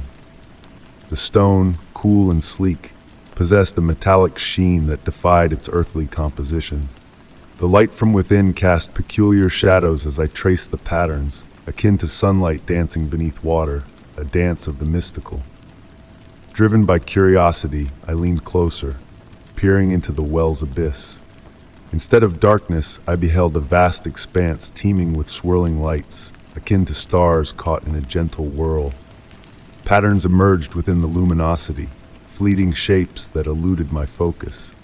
A soft hum reverberated from the depths, akin to the melodious resonance of crystal, its rhythm entwined with the pulsing light, warping the fabric of time. Tendrils of light ascended like radiant mist, carrying scents of rain on stone and something ancient and profound beyond recognition. The mist enveloped me without contact, a phantom embrace of cool zephyrs. In that moment, I comprehended that the well harbored enigmas transcending my grasp. Amidst the swirling lights, glimpses of distant memories materialized, echoes of bygone rituals and individuals drawing from the well's depths, each touched by the mysterious radiance. The light waned gradually, not in menace, but akin to a dwindling flame. A profound serenity washed over me as the well imparted an ancient truth, understood by the soul, yet eluding the conscious mind. Stepping back, I discerned the moon's altered position, time slipping through unseen fingers. The forest resumed its nocturnal chorus, crickets chirping, leaves rustling. Yet the well retained its subtle glow, a secret marker in the darkness. Return visits to the site yielded no trace of the well in daylight, a hidden enigma of the night. On clear, moonlit nights, a faint glow teased through the trees, an elusive specter of a half-remembered dream. The mysteries unveiled that night birthed more questions than solutions, a gentle riddle akin to the nostalgic pull of unfamiliar melodies or the distant waves' murmured secrets. The well's luminescence lingers in my recollections, a testament to the ineffable beauty of the unknown, beckoning us to the precipice of understanding, where awe and wonder intertwine, transcending the confines of comprehension. Story 16. On a crisp evening, as I strolled past a deserted factory, my eyes caught sight of faint, flickering lights dancing playfully along its weathered walls. The structure, shrouded in obscurity, suddenly stirred to life with an enigmatic radiance.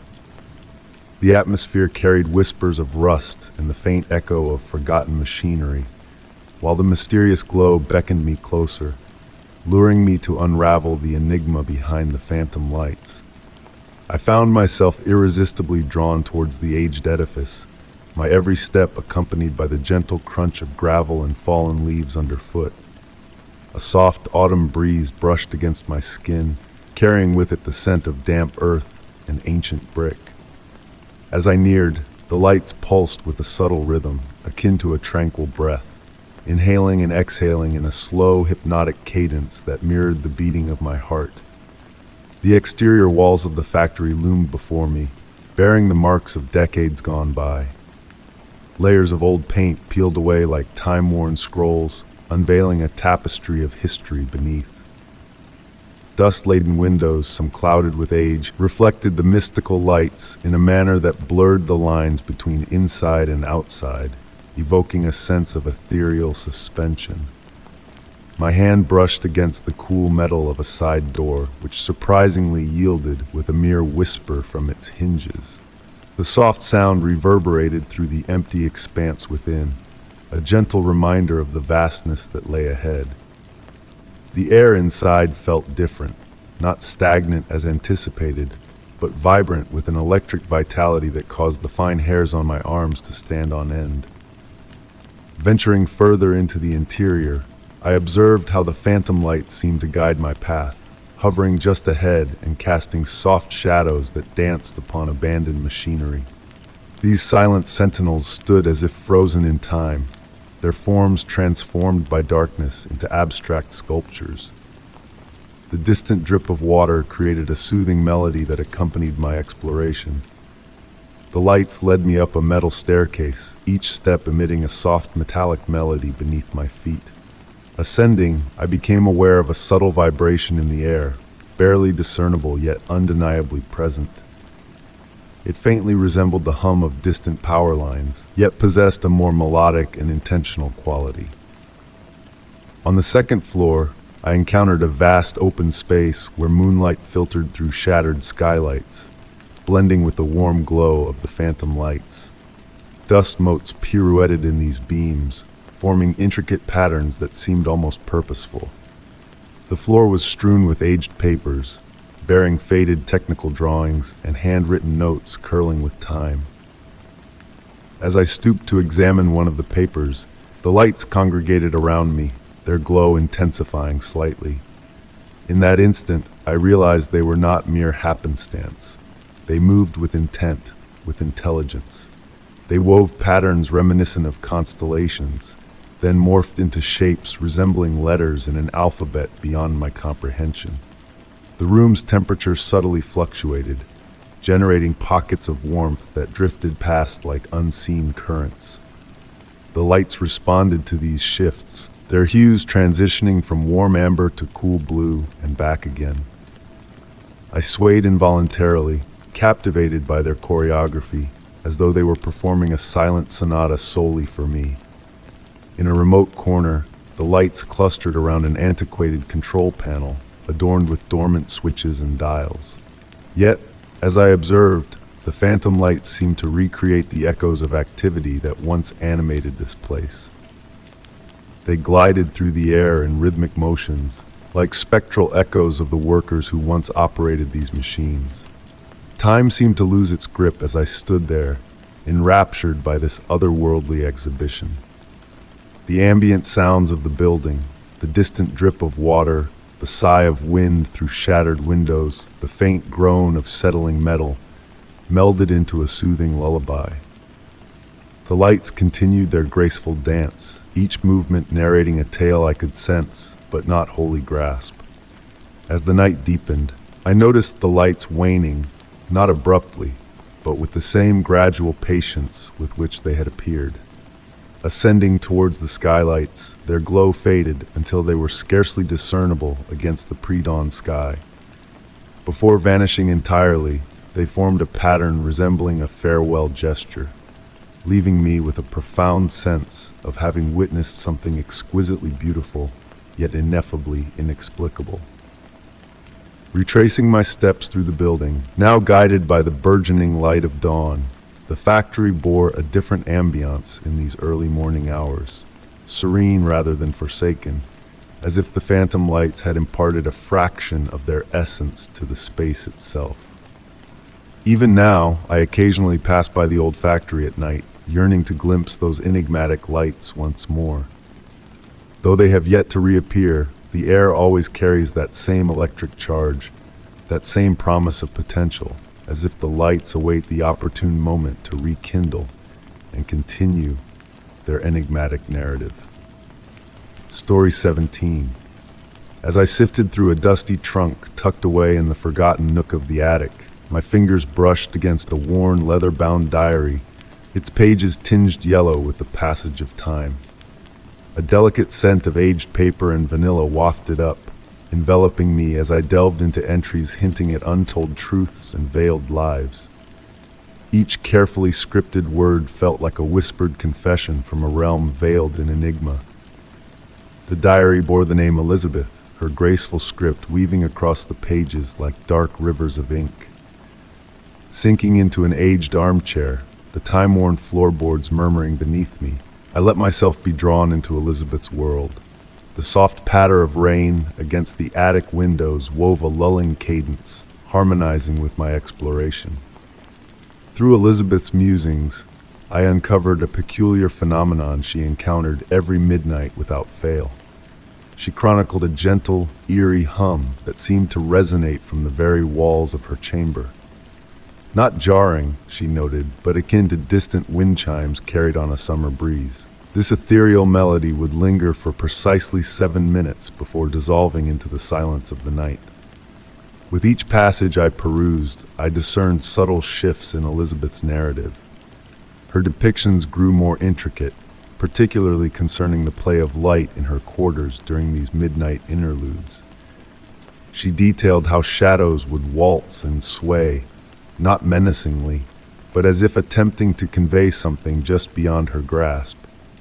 Yet, what ensnared my focus was her account of a recurring dream that emerged alongside the humming. In this dream, she found herself in a grand library where every tome was bound in the same aged leather as her diary. Whenever she unfurled a book, its pages shimmered with mirrored script only decipherable under the moon's gentle gaze. The contents of these dream-bound volumes forever eluded her upon waking, leaving behind an ineffable sense of having glimpsed profound truths. Leafing through the pages, I spied pressed flowers lovingly nestled amidst the parchment, violets, forget-me-nots, and what appeared to be sprigs of lavender. Each bloom corresponded to an entry detailing a different facet of her enigmatic encounters. The lavender graced her narration of particularly potent humming nights, when the very air seemed to vibrate with unspoken significance. Elizabeth's musings hinted at a dawning realization that she bore custodianship of something weighty. The hums, the dreams, the dancing shadows, all intertwined with what she cryptically referred to as the inheritance. Yet, she refrained from explicitly unveiling the nature of this legacy, merely emphasizing its need for safeguarding and transmission. A subtle chill crept into the attic as I neared the final pages of the diary. Elizabeth's ultimate entry deviated from the rest, penned with a serene acceptance rather than inquisitive wonder. She penned of comprehending the purpose of her nocturnal guests, though she abstained from directly naming them. Her words broached a gentle passage, a transference of wisdom from one guardian to the next.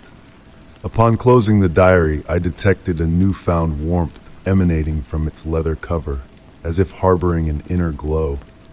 The rain sustained its tranquil serenade against the panes, now carrying a veiled significance. I absently glanced at my timepiece, contemplating whether at midnight I might too catch a whisper of that enigmatic hum. In the days that ensued, I kept the diary within reach, though refraining from revisiting its contents.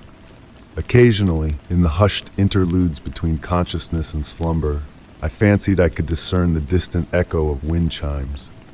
The diary now rests on my nightstand, a presence both reassuring and enigmatic.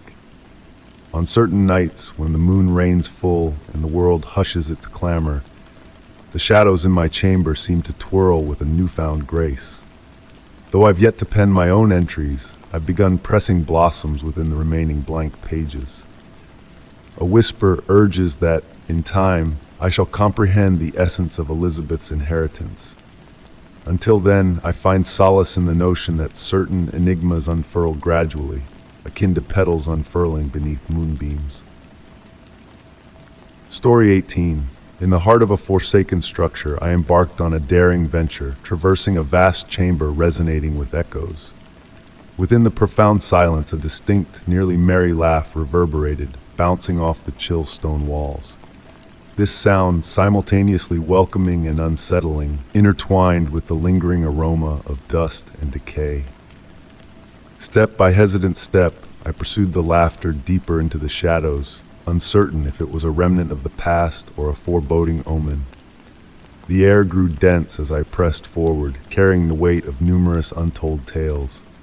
Moonbeams filtered through towering, arched windows, casting elongated shadows that pirouetted across weathered marble floors.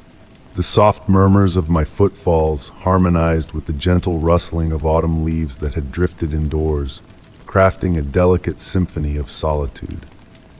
Tracing my fingers along the weathered walls, I traced the texture of peeling wallpaper beneath my touch. The intricate designs, though faded, retained hints of their former splendor. Time had softened their outlines, much as it had tempered the harsh angles of the edifice itself. Another chuckle reverberated down the corridor, drawing nearer, carrying with it the fragrance of aged books and forgotten recollections.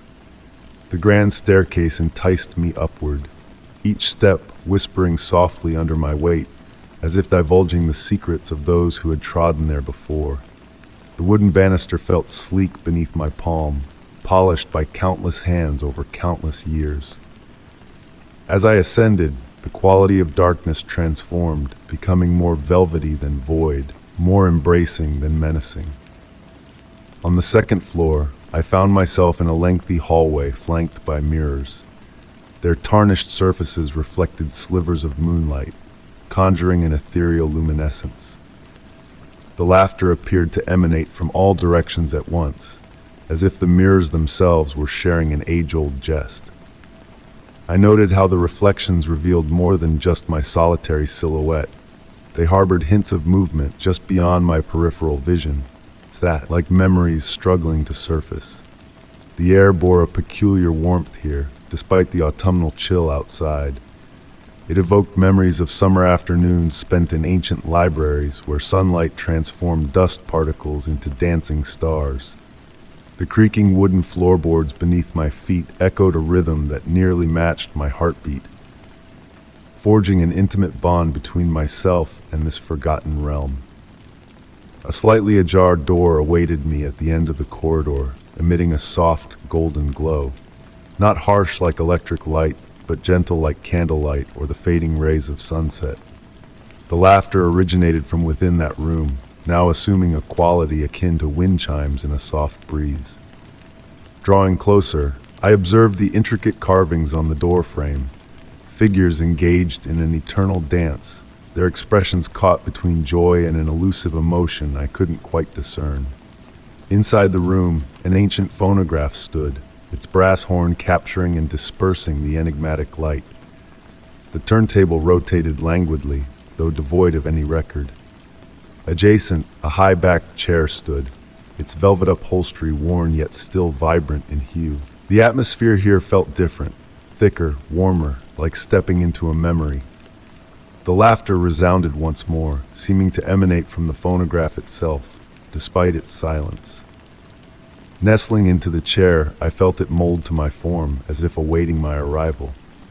The room exuded a tranquil stillness, akin to the pause between heartbeats.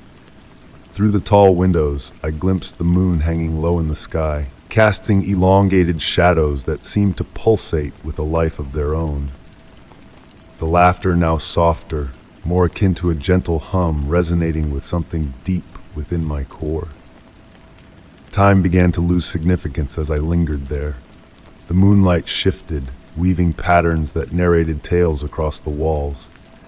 At times I fancied I glimpsed figures dancing within those patterns, their movements synchronized with the rhythm of the phantom laughter. The room felt both foreign and familiar, like a dream partially recalled upon waking.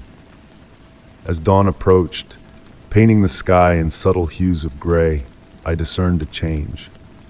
The laughter had become intertwined with me in some manner, or perhaps I had melded with it. The boundary between observer and observed had thinned, like morning mist. When I eventually rose to depart, my movements felt both rushed and languid, as if the room wished to detain me a while longer. I never revisited that structure, yet on tranquil nights, as the world grows silent, I perceive that distant laughter. It visits me in dreams or in those fleeting moments between sleep and wakefulness. And in those instances I ponder if I truly departed that room, or if a fragment of me lingers there still, seated in that velvet chair, attuned to the echoes of joy reverberating through empty corridors, anticipating another soul to pursue the laughter and unearth what I discovered, or perhaps what discovered me. Story 19. In the quiet depths of a local museum, amidst the stoic faces of historic portraits, there was one painting that beckoned to me with a silent call.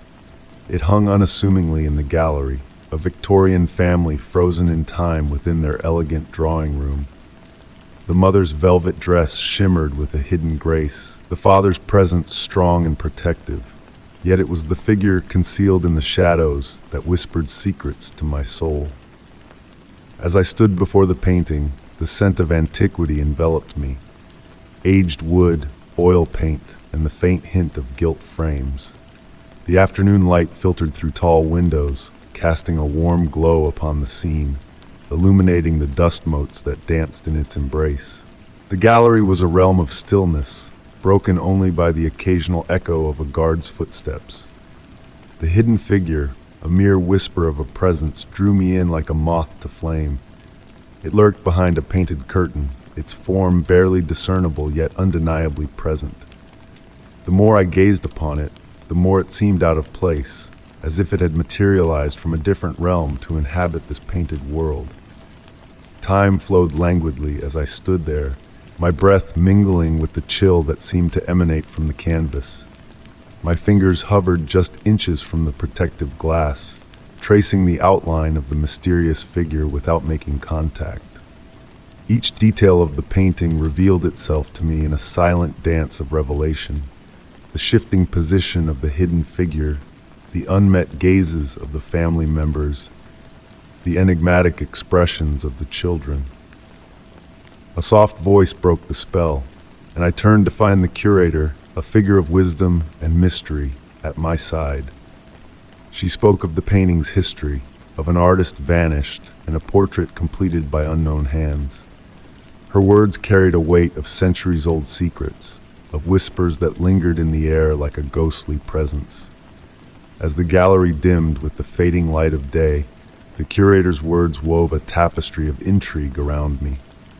She hinted at the painting's peculiar nature, of how it seemed to shift and change for those who dared to see beyond the surface. Her gentle touch on my arm was a tether to reality, a reminder that the realms of art and life intertwined in ways unfathomable. That night, as I lay in the embrace of darkness, the painting haunted my dreams, its figures stepping out of their frames, mingling with the living in a dance of shadows and light. The curator's words echoed in my mind, a tantalizing invitation to unravel the mysteries that lay within the painted scene. Since that fateful day, I have returned to the museum time and time again, drawn to the silent conversation between viewer and artwork. The hidden figure remains a steadfast enigma, a guardian of secrets etched in oils and shadow. Its presence lingers, a silent sentinel watching over those who dare to see beyond the surface. In the hush of the gallery, where time stands still and light plays tricks upon the mind, I find myself lost in contemplation. The painting, with its hidden depths and shifting truths, is a doorway to a world where art and reality merge in a symphony of whispers and shadows. And as I stand before the portrait, bathed in the ethereal glow of the gallery lights, I wonder, is the figure in the background watching me as intently as I watch it? Are we but reflections of each other, separated by the thin veil of paint and canvas, bound by a silent pact of understanding that transcends time and space? Story 20. On a solitary night at an abandoned fairground, my feet led me to a weathered carousel, its once vibrant horses frozen in a timeless stance. In the hushed air, a soft murmur seemed to drift from the motionless ride, as though beckoning me to step into its bygone enchantment. A wistful blend of sawdust and faded sweets wafted through the atmosphere, a subtle call from days long past. The night enveloped me like a velvet cloak as I approached the carousel, my steps cushioned by the damp grass below. Moonbeams filtered through wispy clouds, casting delicate shadows that waltzed across the tarnished poles and aged wooden figures. Each horse bore the wise countenance of a guardian, safeguarding ancient secrets, their painted eyes holding the tales of countless riders who had once reveled in their company. A certain horse beckoned to me, a pale mare adorned with faint traces of gilded paint still clinging to its mane. Unlike the others, its gaze was slightly turned, as if just becoming aware of my presence. The brass pole that anchored it gleamed with an inexplicable warmth, defying the chill of the autumn night. Standing before it, a faint melody seemed to play, like a music box serenading from a dream. My hand reached out, almost as if compelled to touch the mare's weathered surface. The wood felt surprisingly warm beneath my fingertips, radiating a heat that defied the evening's coolness.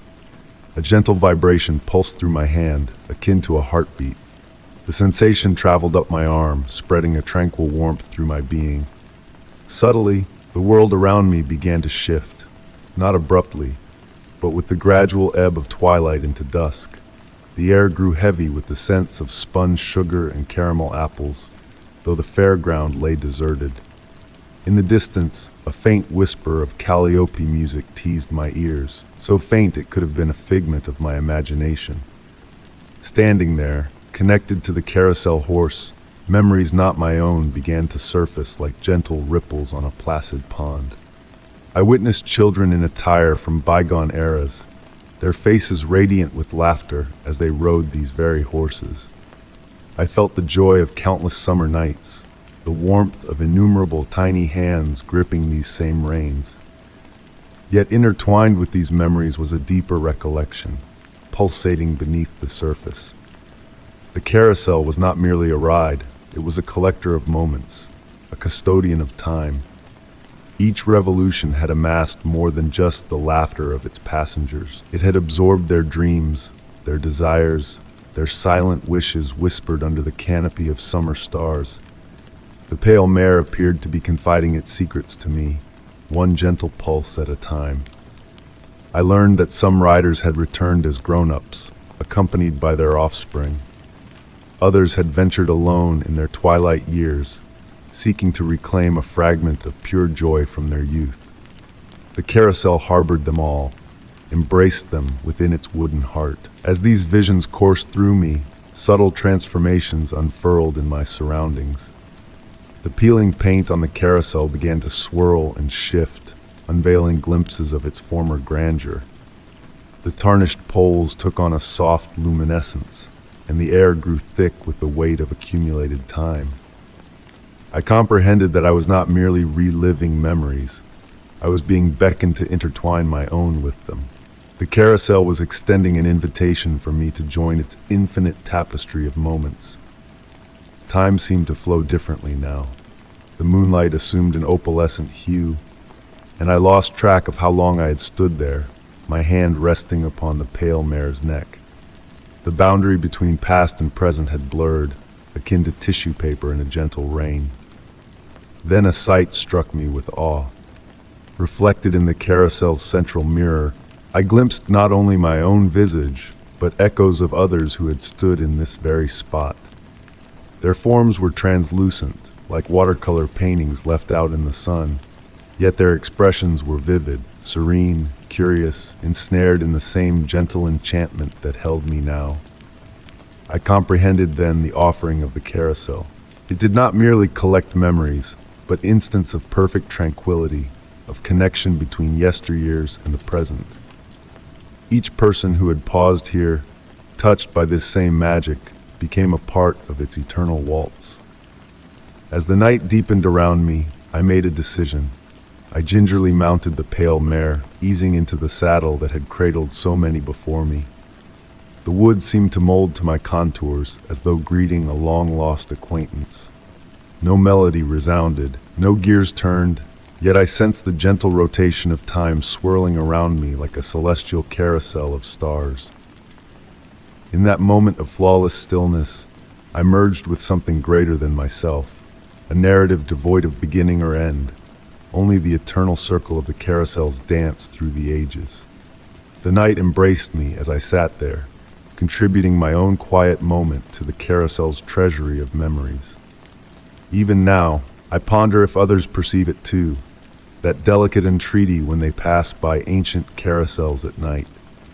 Perhaps they too catch the murmured tales, carried on the zephyr of time, recounting the stories of all the spirits who have paused here, ensnared in the gentle enchantment of the wooden steeds and their everlasting waltz with memory. Story 21. In the deep silence of a late night, enveloped by the hushed rustle of pages turning and the comforting scent of aged books and coffee, a glimmer of something stirred in the shadows of my study. A form, indistinct yet unmistakable, shifted in the soft glow of the lamp. A visitor unexpected in the stillness of the hour. My heart quickened as I grappled with the notion of a trick of the mind or an uninvited guest from realms unknown. Outside, the rain whispered against the window, a constant companion weaving a backdrop of tranquility as I delved into my evening of exploration. The antique desk lamp bathed the worn, leather-bound tomes in a warm embrace of golden light, each spine bearing the traces of countless hands that had turned their pages before mine. The grandfather clock in the corner marked the passage of time with its gentle, rhythmic ticking, a sound so familiar it had become almost imperceptible. As I sat there, trying to rationalize the inexplicable, a subtle shift in temperature brushed against my skin. Not a drastic change, but enough to raise the hairs on my arms ever so slightly. The warmth from my dwindling cup of coffee dissipated quicker than usual, leaving behind a faint film of condensation on its surface. Shadows cast by the lamp danced across the walls, moving in a manner that defied the flickering of the bulb. They wove intricate patterns with a grace that hinted at a hidden purpose just beyond reach. The books on my shelves seemed to drink in more light than they should, creating pools of darkness that felt unnaturally deep. A mysterious aroma began to fill the air, a blend of ancient parchment, morning dew, and something elusive, like a forgotten memory stirring in the depths of consciousness. It evoked the essence of bygone bookstores and forsaken libraries, tinged with a whisper of starlit nights and faraway winds. The figure in the corner stood motionless, neither advancing nor receding. When I gazed directly at it, it seemed to fade into the darkness. Yet in my periphery, it took on a clearer form. I averted my eyes, observing its presence through the reflection in the dim window, where it appeared more substantial, more real. My research notes lay abandoned on the desk, the ink appearing to shift and flow in the dim light. The words I had penned hours earlier now appeared alien, as if another hand had written them in a script just beyond my comprehension. The pages rustled softly in the stillness, though no breeze disturbed the air of my enclosed chamber. The ticking of the grandfather clock ceased to be merely a measure of time, transforming into a dialogue, a steady exchange between the known and the mysterious. Each tick elicited a subtle response from the shadows, a movement or shift that I sensed rather than saw. The cadence grew hypnotic, drawing me into a liminal state between consciousness and slumber. Leaning back in my chair, fear gave way to an inexplicable fascination. The figure no longer felt like an intruder, but rather a long-lost acquaintance, a presence from a dream or a past existence. Reality intertwined with fantasy as the night deepened, blurring the boundaries of perception.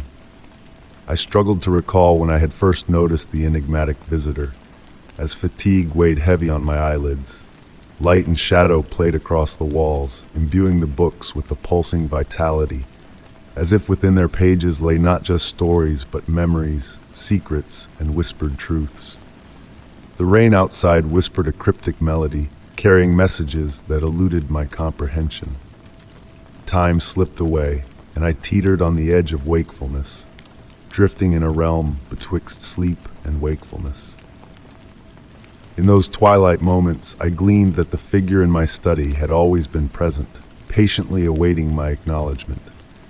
It had borne witness to countless nights of study, absorbed every word I had written, and shared in my moments of contemplation.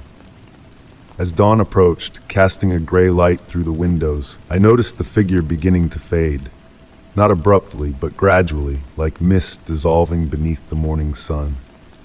The shadows retreated to their customary places, the mysterious scent dissipated, and the clock's ticking resumed its familiar cadence. My coffee cup sat cold and empty, a silent testament to the ephemeral nature of the night's visitation. Examining my notes in the growing light, I found them unchanged, no cryptic scripts or shifting ink to be found. The sole trace of my nocturnal companion was a strange symbol sketched in the margin of my notebook, a curved line intersecting with 3 dots, a mark I had no recollection of creating. To this day, a subtle presence lingers in my study during the late hours, though it remains veiled, never manifesting as distinctly as on that initial night. Perhaps it bides its time, awaiting the opportune moment, or perhaps it finds solace in sharing my solitary pursuits, a silent confidant in the quiet interlude between twilight and dawn. Story 22. In the midst of a leisurely afternoon spent sifting through the forgotten treasures of my attic, a peculiar discovery awaited me. Nestled amidst the clutter, a portrait caught my eye, its presence inexplicably unfamiliar. The figure within the painting seemed to possess a gaze that followed my every movement, set against a backdrop of shifting shadows and gentle streams of light. As I inhaled the cool, musty air tinged with a delicate hint of lavender, a sense of intrigue enveloped me. Could this portrait be a portal to a realm beyond the confines of time and space? The aged wooden floor creaked softly beneath my feet, a whispered accompaniment as I drew nearer to the enigmatic painting. Dust motes pirouetted in the sunbeams that filtered through the attic window, casting an otherworldly glow upon the scene. The portrait, a silent sentinel of secrets, seemed to absorb the dim light, its weathered canvas exuding an air of mystery. I found myself captivated by the intricate details of the subject's face, a visage neither wholly male nor female, but possessing a timeless allure that stirred both recognition and intrigue. The artist had skillfully captured a smile brimming with unspoken tales, inviting me to unravel its enigmatic depths. With each passing moment spent studying the portrait, subtle shifts in the background caught my eye, elusive forms that danced and morphed with each change in perspective. The scent of lavender, once faint, now enveloped me in its soothing embrace, mingling with the ancient aroma of aged wood and forgotten memories. A gentle breeze, unexplained yet comforting, stirred the dust into hypnotic spirals, despite the sealed windows. That evening, armed with an old journal discovered among my grandmother's possessions, I returned to the attic. Bathed in the warm glow of a lamp, the portrait exuded a newfound vibrancy, its shadowed backdrop seeming to pulse with life. As I delved into the pages of the journal, I uncovered cryptic entries detailing dreams, visions, and encounters with a mysterious being existing between realms. My grandmother's words spoke of an artist capable of capturing the essence of time itself in their paintings, transcending mere appearances to delve into the very fabric of existence. The portrait, a silent witness to my exploration, seemed to resonate with the tales woven within the weathered pages. Night after night, I delved deeper into the mysteries of the attic, each visit a sojourn into a reality slightly askew from the mundane. The portrait became a steadfast companion, its inscrutable smile a beacon of both solace and enigma. In the quiet hours of night, as wariness tugged at my eyelids, I fancied I glimpsed a subtle shift in the figure's posture, as though adjusting to maintain its watchful vigil. Whispers, soft and ethereal, accompanied the gentle breezes that stirred the air, carrying half-heard fragments of conversation. On one fateful night, a revelation awaited me as I prepared to depart the attic. Within the swirling shadows of the portrait's background, hidden faces emerged, countless visages, each bearing the same knowing smile as the central figure. They flickered in and out of view, like phantoms seeking recognition in a realm of dreams.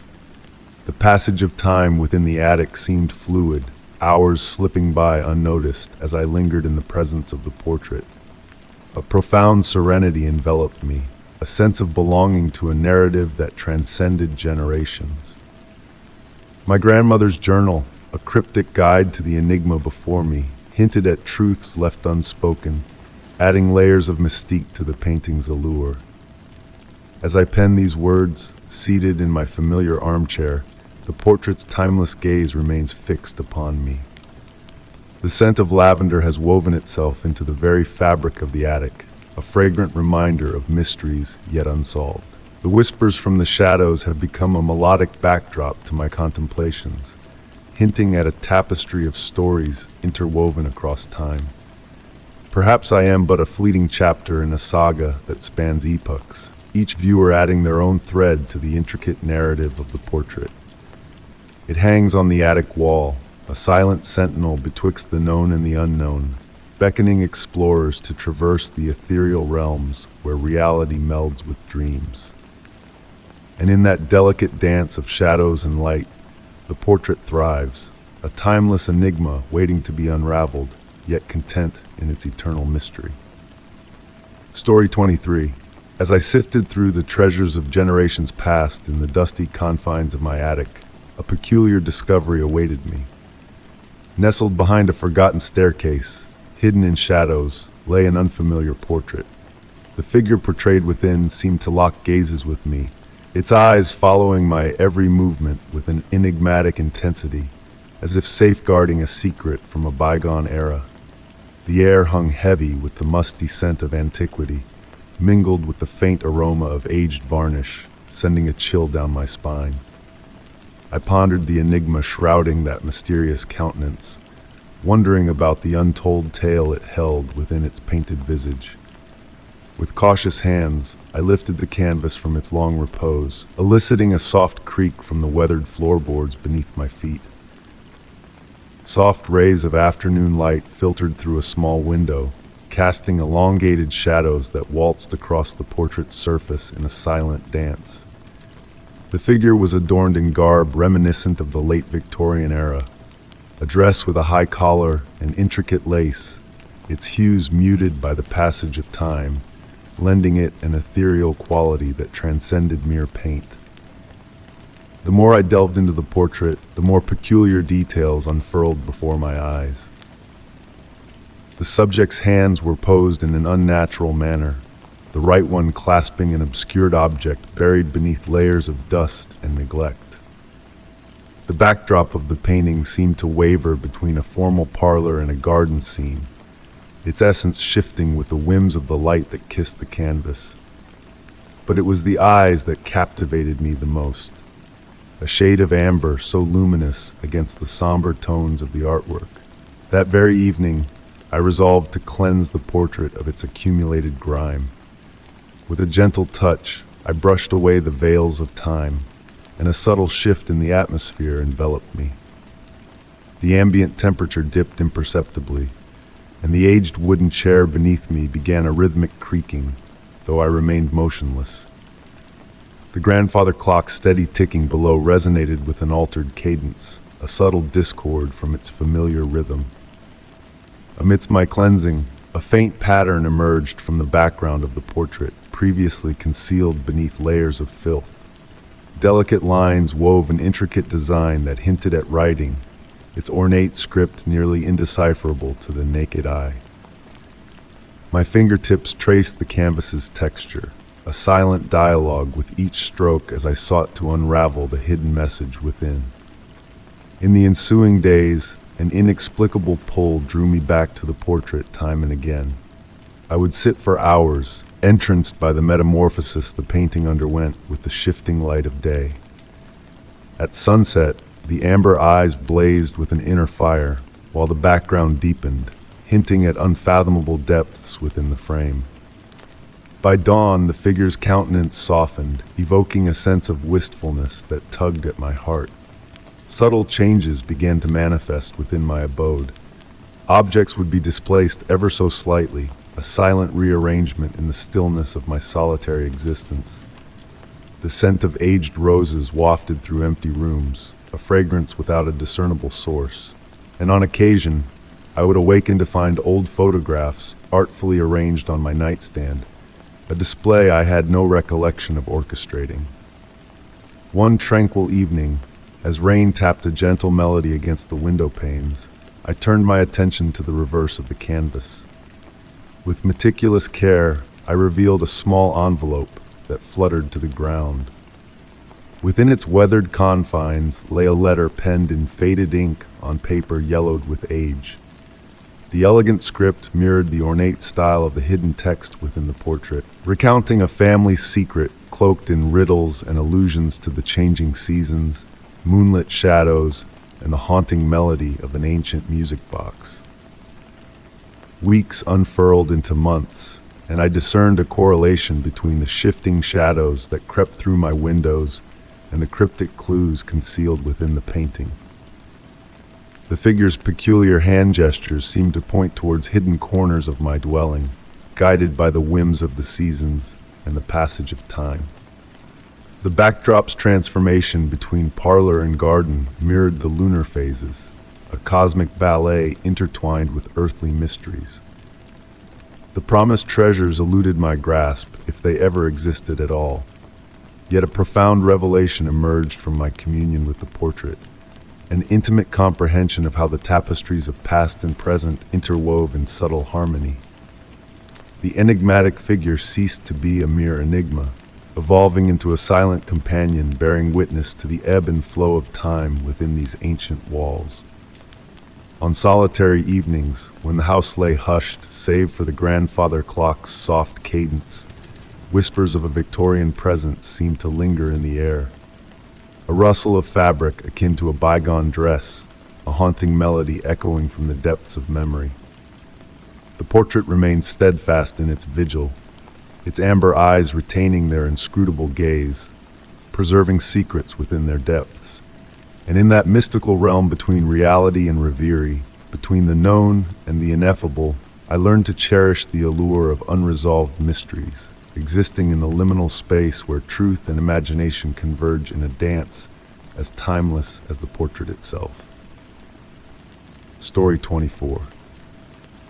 As I wandered into a secluded corner of the local library, my fingers brushed against the spine of an old, weathered book nestled among dusty shelves. With a gentle pull, I freed the book from its quiet slumber, its leather-bound cover whispering of forgotten tales. The pages, yellowed with age, crinkled beneath my touch as I opened it, revealing a hidden surprise, a delicate piece of paper, folded neatly within its confines. Unfolding the paper, I found myself gazing upon a map unlike any I had seen before. Intricate lines crisscrossed the page, marking paths that seemed to lead to worlds lost in the mists of time. Mysterious symbols danced along the margins, their meaning shrouded in secrecy. The scent of ink and antiquity wafted up from the paper, mingling with the soft hum of the library around me. Settling into a plush armchair nearby, I let the afternoon sunlight filter through tall windows, casting a warm glow over the map's enigmatic features. Each stroke of the pen seemed purposeful, each symbol pregnant with untold stories. Rain began to tap against the glass panes, its rhythmic melody weaving a lullaby that matched the quiet intensity of my discovery. As my fingertip traced the winding paths on the map, a curious sensation crept over me. The paper felt alive, pulsing with a gentle warmth that belied its age. In the dim light, the ink shimmered, casting ephemeral shadows that seemed to dance with a will of their own. The world outside faded away, leaving only me and the map, locked in a silent dance of revelation. In a far corner of the library, an ancient grandfather clock stirred from its slumber, its chimes resonating through the stillness. Each toll sent a ripple through the map, causing the symbols to glow faintly in response. Intrigued, I delved deeper into the map's mysteries, my eyes drawn to a central point marked by a beautifully intricate compass rose. Outside, the rain intensified, its patter growing louder against the windows. The library's heating system murmured softly, blending with the rain's cadence to create a symphony of tranquility. Lost in my exploration, I noticed that some of the symbols on the map mirrored those etched into the stone archways of the library. a connection I had never before perceived. With a quiet resolve, I rose from the armchair and allowed the map to guide me through the library's winding corridors. The paper pulsed with warmth, leading me down forgotten paths and hidden alcoves. The familiar sounds of the library melted away, leaving only the hushed whispers of ancient knowledge in their wake. I stumbled upon a hidden section of the library, its walls adorned with the same symbols that adorned the map. The air here held a different quality, heavy with the scent of old books and the promise of secrets long buried. Evening descended, and the library's lights brightened, casting peculiar shadows that defied logic. In my hands, the map grew warmer still, revealing hidden lines etched in invisible ink. Tracing these elusive paths, I felt the room shift around me, shadows twisting and turning in response. The clock's chimes reached me like echoes from another world, distorting reality in their wake. What began as a simple afternoon had unfurled into a tapestry of enigma and wonder.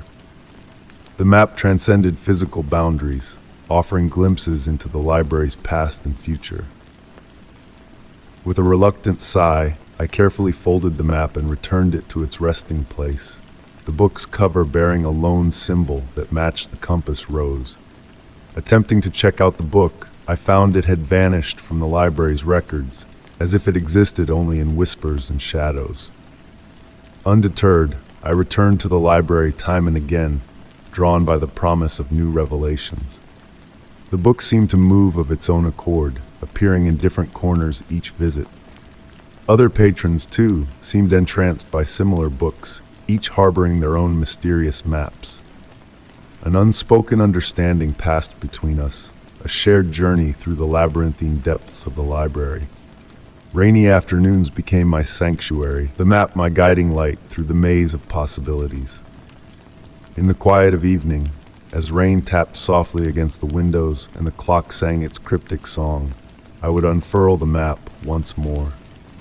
Its warmth beckoned me to follow, to explore the hidden nooks and crannies of the library's vast expanse. Each turn held the promise of a new revelation, a glimpse into the boundless wonders of the unknown. Perhaps the true magic lay not in the destinations the map revealed, but in the journey itself, a journey through the whispers of time, where every shadow held the promise of a world waiting to be discovered. And so, under the watchful gaze of the library's ancient stone guardians, I embarked on a voyage of mystery and marvel, guided by the map's silent call. Story 25. Once compelled by an inexplicable yearning for discovery, I found myself meandering into an aged theater nestled on the edge of town, its former grandeur now cloaked in the shroud of decay. The ornate balconies and plush velvet seats murmured tales of yesteryears filled with applause and theatrical fervor. Stepping onto the time-worn stage, a soft, lingering voice caressed my ears, reciting verses laden with both melancholy and desire. The sound cascaded off the weathered walls, intertwining with the musty aroma of aged drapes and forsaken aspirations, leaving me to ponder if the theater truly stood deserted. A gentle autumn breeze whispered through unseen crevices, orchestrating a subtle symphony of rustling papers and faint murmurs. Each footfall I took upon the wooden stage was met with a hushed sigh from the boards beneath, as if whispering long-forgotten secrets. The air held a peculiar density, akin to wading through layers of memories suspended in time.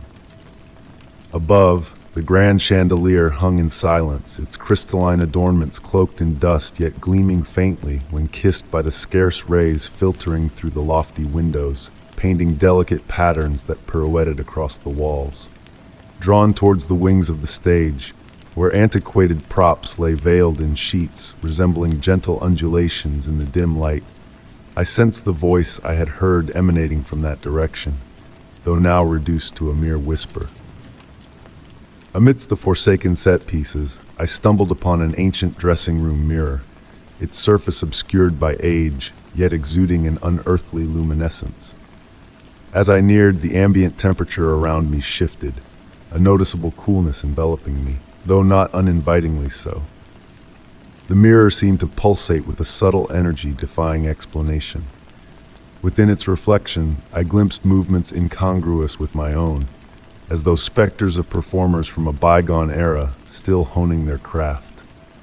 The voice grew faintly clearer, perhaps a woman, reciting lines from what appeared to be a tragic love story. Her words carried a melodic cadence that was both soothing and woeful. Time meandered leisurely within this space.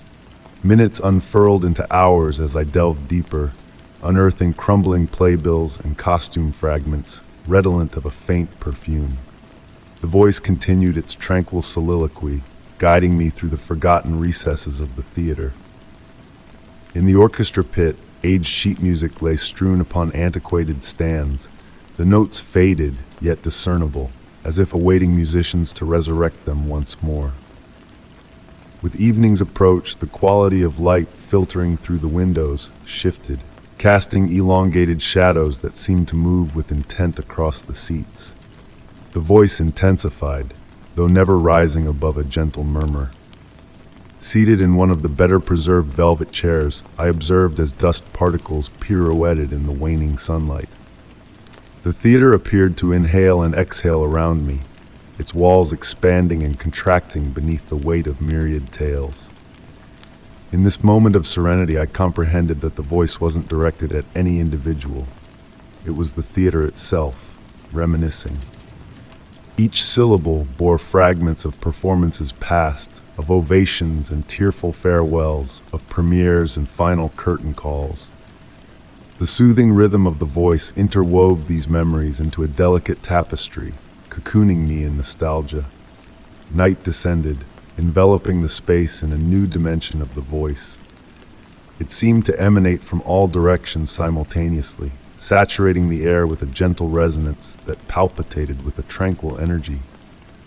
The words grew clearer, yet their essence remained just beyond reach, akin to grasping at a dream upon awakening. The chandelier above now caught the moon's radiance, casting subtle rainbow refractions that danced across the ceiling like aurora borealis. Drifting betwixt wakefulness and slumber, the voice morphed into a lulling melody. The demarcation between reality and reverie blurred further. In these twilight moments of awareness, I could almost discern the phantom audience, their silhouettes hinted at by the interplay of moonbeams and shadows. They sat in reverent quietude, as captivated by the voice as I. The night deepened, ushering in a profound sense of tranquility. The voice began to ebb, not abruptly but gradually, akin to a tide withdrawing from the shore. Its waning left behind a residue of gratitude, as if my presence had acknowledged and validated the myriad narratives enshrined within these walls. The theater settled around me, groaning and sighing like an aged confidant preparing for slumber. When I finally stirred to depart, the voice had dwindled to a mere memory, a faint echo in my consciousness. Yet the theater felt altered, more animate somehow, despite its abandonment. Progressing towards the exit, each footfall accompanied by the gentle protest of aged floorboards, I realized that certain places never truly empty themselves. They merely bide their time, cradling their stories close until an attentive listener graces their threshold. Even now, months hence, I am occasionally drawn back to that theater in the liminal hours betwixt twilight and daybreak. The voice persists, though at times it is but a whisper, a subtle reminder that behind every veil and beneath every layer of dust, tales await a willing audience.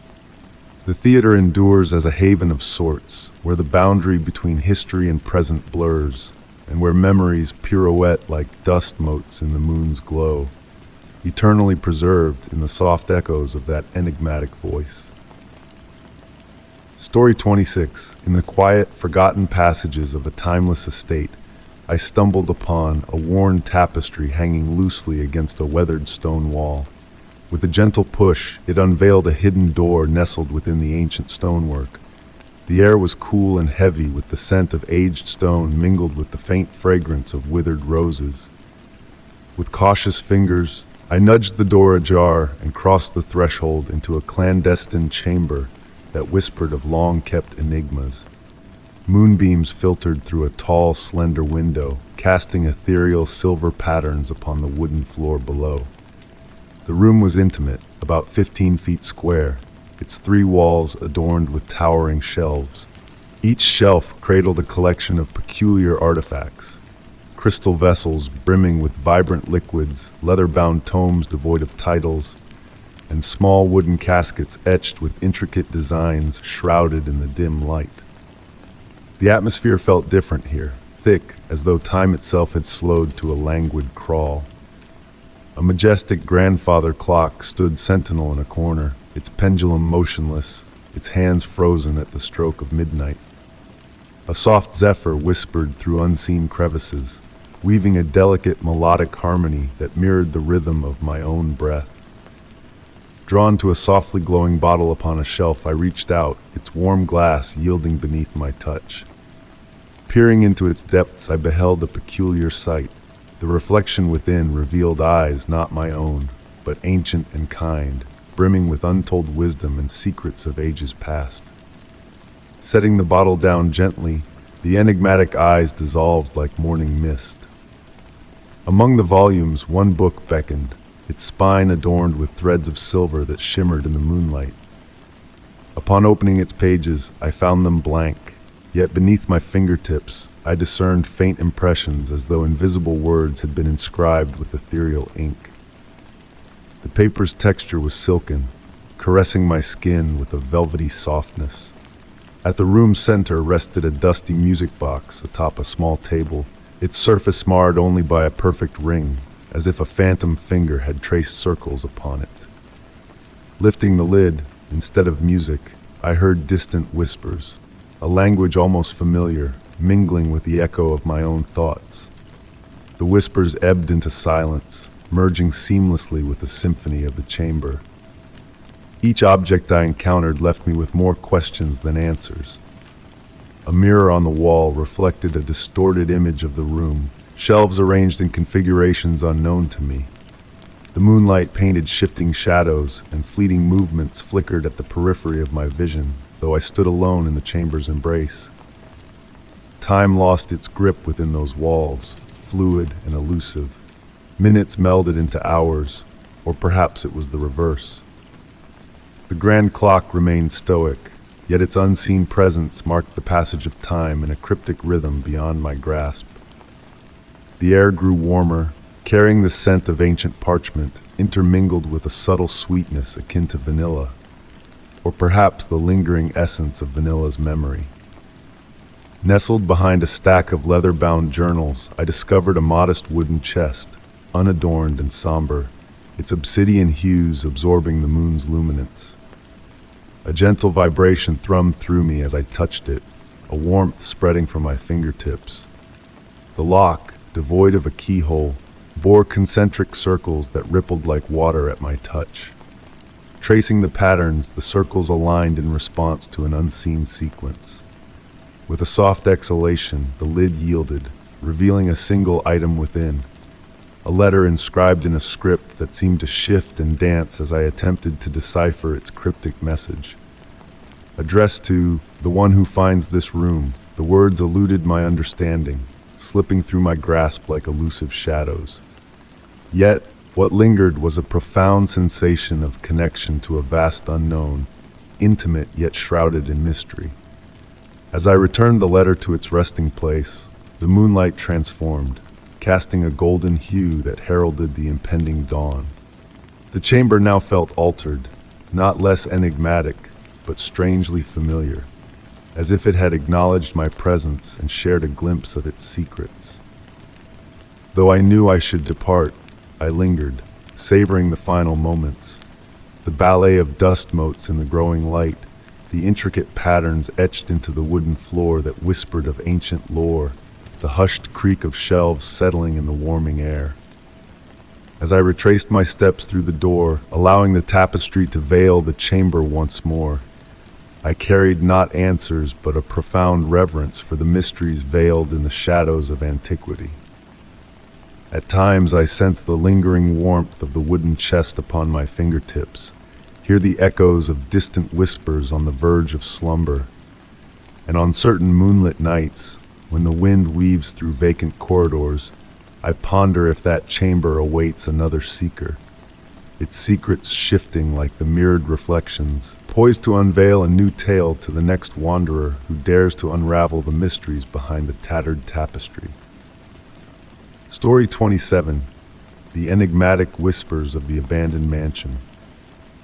Venturing into a mansion forgotten by time, I was enveloped in a profound silence that seemed to pulsate with a life of its own. In the grand entryway adorned with portraits veiled in dust and drapes worn by age, the tranquility resonated with echoes of bygone eras. The aging floorboards groaned softly with each step I took, and the breeze whispered through fractured windows, murmuring tales long confined to the shadows. The waning light of the afternoon filtered through worn curtains, casting elongated shadows that waltzed upon faded wallpaper. My footfalls, muffled by the layers of dust, accompanied the gentle descent of shimmering particles in the air. The fragrance of ancient wood and forgotten histories filled my senses, while the distant rustling of branches against glass painted a delicate rhythm in the stillness. Drawn towards a majestic staircase, its once elegant banister now dulled by the passage of time, I ascended with a curious hand trailing along the polished wood. To my surprise, the dust beneath my fingertips seemed to vanish, revealing gleaming sections as if recently caressed.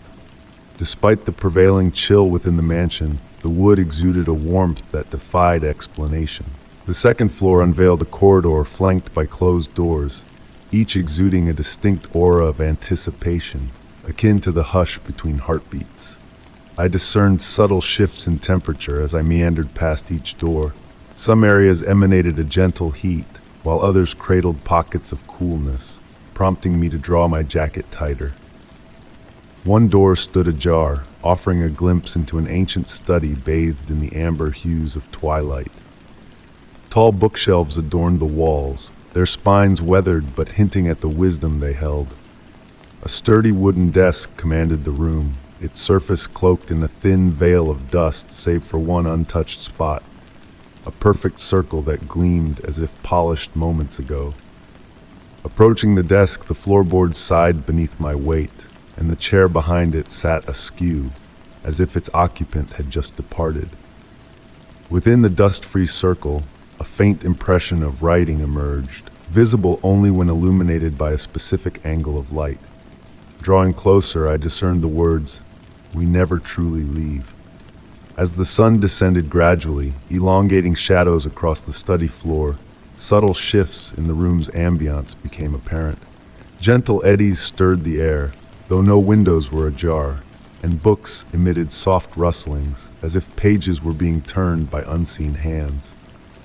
Seating myself in the chair, I traced the intricate wood grain of the desk, now enveloped in a comforting warmth distinct from the mansion's cool dampness.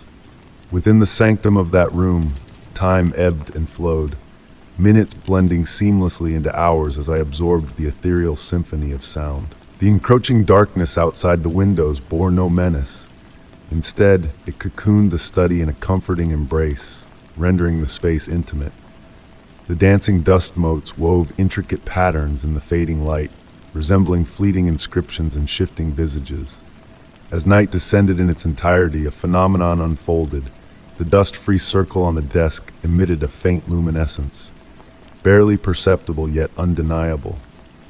Its pulsating glow, akin to a breath, caused minute fluctuations in the room's temperature with each beat. The words, "We never truly leave," shimmered in the obscurity, beckoning. Driven by an inexplicable compulsion, I extended my hand to touch the glowing circle, and a profound serenity washed over me. The silence of the mansion metamorphosed into a melodic symphony of whispers, each creak and murmur bearing untold narratives of those who had lingered in this space before me. Upon my eventual departure, I discovered that my watch had ceased its ticking at some indiscernible moment during my vigil.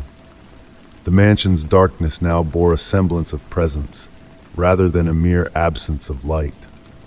Traversing the hallway and descending the stairs, I realized that the mansion's silence was never vacant. It harbored dormant tales yearning to be heard by an attentive soul.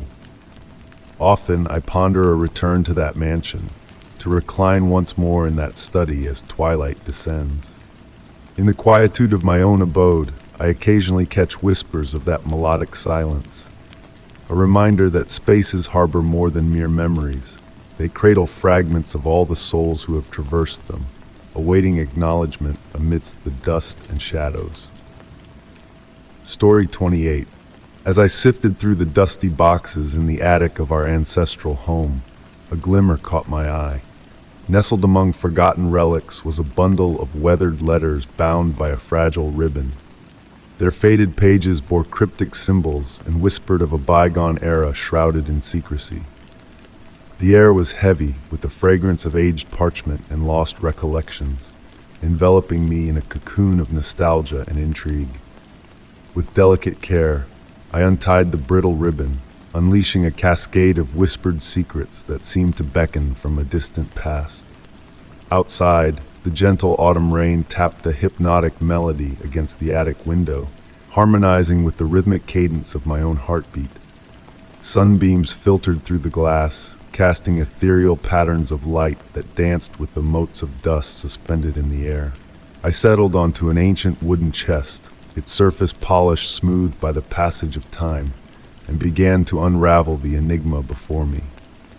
The first letter bore a date from nearly a century past, its elegant script flowing like ink-dark rivers across the fragile paper. Interspersed among the conventional words were intricate symbols, delicate spirals and geometric patterns that seemed to shimmer with a life of their own in the dim light. As my fingers traced their contours, a faint warmth tingled beneath my touch, stirring a sense of connection to a world beyond the mundane.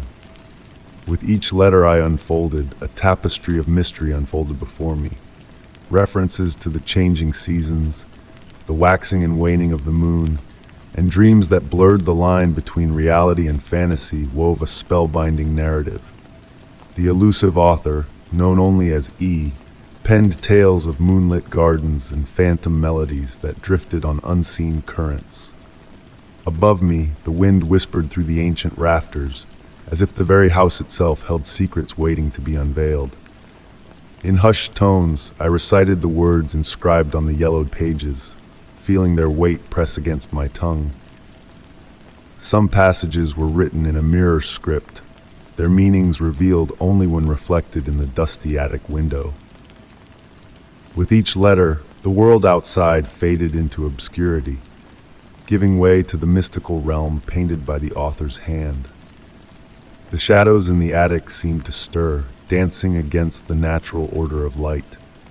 Tales of clocks that ran in reverse on certain nights and ephemeral visitors whose footprints bloomed into wildflowers by dawn filled my mind.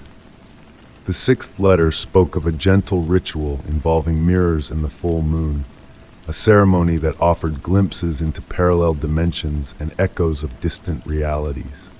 As I delved deeper into the letters, a sense of timelessness enveloped me. The old rocking chair in the corner creaked softly, a spectral reminder of generations past. Had my grandmother known of these missives, I wondered, her voice mingling with the rustle of memories that lingered in the air. The golden light of late afternoon bathed the attic in a soft glow, casting long shadows that danced with the flicker of my own contemplations. Hours slipped by unnoticed as I pored over the final letters, their cryptic symbols teasing at the edges of comprehension.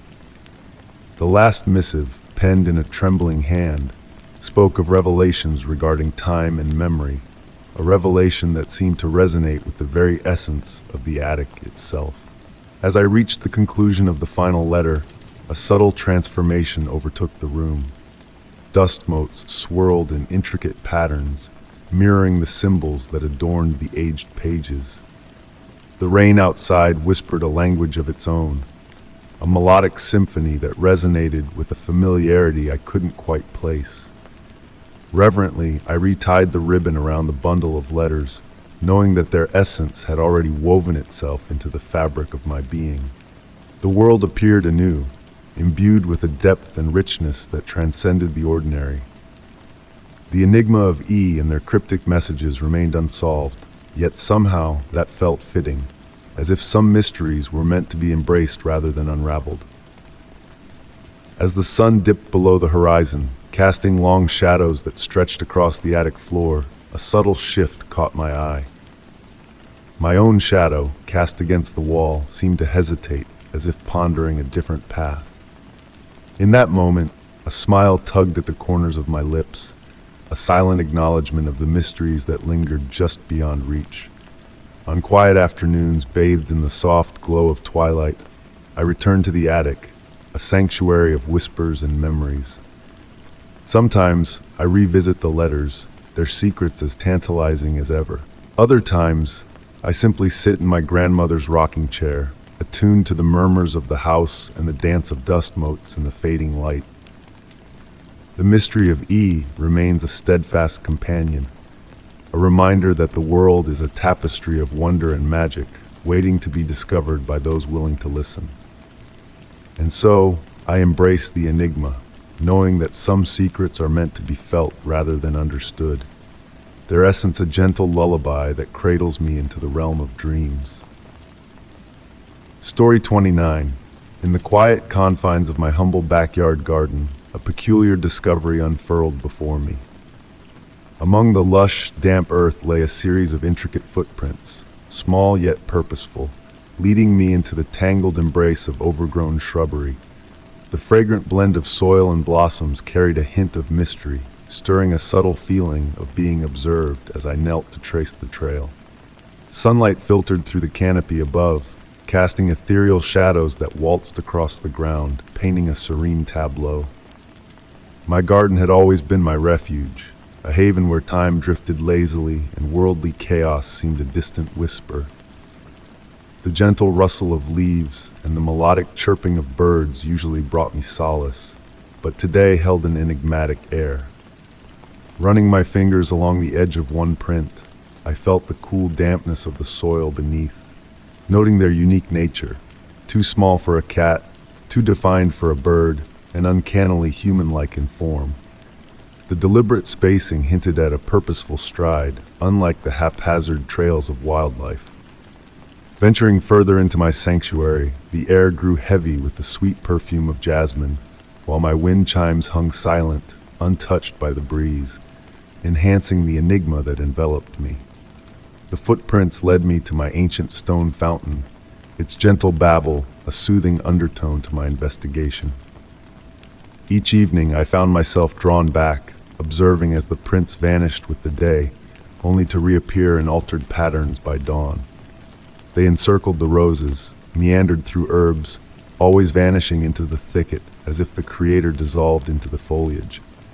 I began leaving small tributes by the fountain, garden berries, wildflower bouquets, and drips of honey in delicate vessels. Come morning, my offerings vanished, replaced by curious treasures, spiraled shells unknown to me, stones aglow in moonlight, and intricate soil drawings with unfamiliar seeds. The neighboring children peered over the fence, curious about the garden's quiet metamorphosis. Flowers bloomed with newfound vibrancy, long struggling plants thrived, and moths and butterflies graced the air with iridescent hues. One tranquil evening, as the sun painted the sky in pastel hues, I sat by the fountain on weathered wood, engulfed in the scent of night blooms and the enchanting dance of fireflies. Closing my eyes to the fountain's melody, a whisper of movement stirred from the thicket. Upon opening my eyes, a diminutive figure sat by the fountain, ephemeral and solid, akin to dawn's mist and sunlight. We shared a silent gaze, devoid of fear or astonishment, as if this encounter had been ordained since the first footprint. A profound tranquility emanated from the being, resonating deeper than any serenity I had known. Its eyes held ancient wisdom, mirroring the patterns of nature, shells' spirals, flower petals' symmetry. Without words, I grasped that my garden transcended mere soil and flora. It was a gateway, a rendezvous of realms. As night descended, the figure faded, leaving a water-filled footprint shimmering like stars. The garden felt altered thereafter, not vacant, but brimming with gentle promise. Footprints lingered, offerings continued, yet I ceased unraveling the enigma of their origin. Instead, I nurtured my garden with newfound purpose, acknowledging the mystical juncture between the known and unknown, between wakefulness and reverie. The footprints endured as a testament that magic whispers through the earth, leaving delicate imprints, transforming our familiar spaces into beautifully, peacefully strange realms. Story 30. As I rummaged through the dusty confines of an old storage room, my hands brushed against a forgotten mirror concealed behind a maze of neglected boxes. With a gentle swipe, I erased years of abandonment, only to witness a peculiar phenomenon unfold before me. My reflection blurred and shifted, unveiling fleeting glimpses of moments yet to unfold, a dance of shadows and light, a tapestry of the unknown. The scent of ancient fabric and weathered wood hung heavy in the air, enveloping me in a cocoon of nostalgia and anticipation. The mirror itself, an unassuming oval framed in weathered wood, exuded a quiet elegance that belied its mysterious nature. Tracing the worn patterns etched into its border, I felt a subtle warmth radiating from its surface, like a whisper of dawn breaking through the fog. The storage room receded into the background, its corners shrouded in darkness as the mirror beckoned me closer, a silent invitation to explore the realms of possibility. Initially dismissing the shifting images as mere tricks of light, I found myself drawn back to the mirror time and again, each visit revealing subtle alterations in my reflection. A sweater of unfamiliar hue draped over my shoulders, hair cascading in a length I did not recognize, each anomaly a breadcrumb leading me deeper into the mirror's enigmatic world. The glass rippled like a pond disturbed by a gentle breeze, offering tantalizing glimpses of uncharted territories and untold destinies. Hours turned into days as I stood transfixed before the mirror, a silent witness to scenes unfolding within its depths. I saw myself wandering through gardens that existed only in the mirror's reflection, conversing with strangers in hushed tones and delving into books I had never laid eyes upon. The rustle of pages turning and distant voices murmuring filled the air, a symphony of the unseen that echoed in the chamber of my mind. What captivated me most was the mirror's responsiveness to my emotions. With curiosity as my guide, the images flowed freely like watercolor on canvas, painting vivid portraits of a reality just beyond reach. Yet, in moments of doubt or fear, the surface would cloud over, concealing its secrets behind a veil of uncertainty. I chronicled these revelations in a journal, capturing the subtle shifts in my reflection and the dreamscape that unfolded before me. The scratching of pen against paper became a ritual, a meditative dance accompanied by the rhythmic ticking of an ancient clock hidden in the shadows. I detailed visions of coffee in foreign cafes, sunsets through unfamiliar windows, and whispered conversations with faces half remembered. Reality twisted and turned within the mirror's frame, casting familiar scenes in an otherworldly light, like a dream woven from fragments of memory. As days melted into weeks, patterns emerged from the shifting tapestry of visions. Familiar sights took on new meanings, their edges sharpening with each passing glance. I discerned subtle nuances that would later manifest in the waking world, a whisper of wind through the trees, raindrops tracing patterns on glass, the hue of the sky before a storm. Yet, amidst the clarity, mysteries lingered, shadows dancing at the periphery of my gaze, foreign languages swirling beneath the mirror's surface. The air grew heavy with anticipation, pregnant with the weight of untold futures waiting to be born. Impossible anomalies flickered in my reflection, a scar unearned, a smile askew, eyes brimming with secrets unknown to me. These discrepancies lingered in the recesses of my mind, casting a veil of uncertainty over my solitary vigil. Silent and solitary, I guarded my secret, knowing that the mirror held truths beyond comprehension. As summer waned and autumn's chill crept in, the visions grew fainter, like embers fading into night. The mirror's touch grew colder, its reflections blurred by a shroud of frost, signaling an end to its revelations.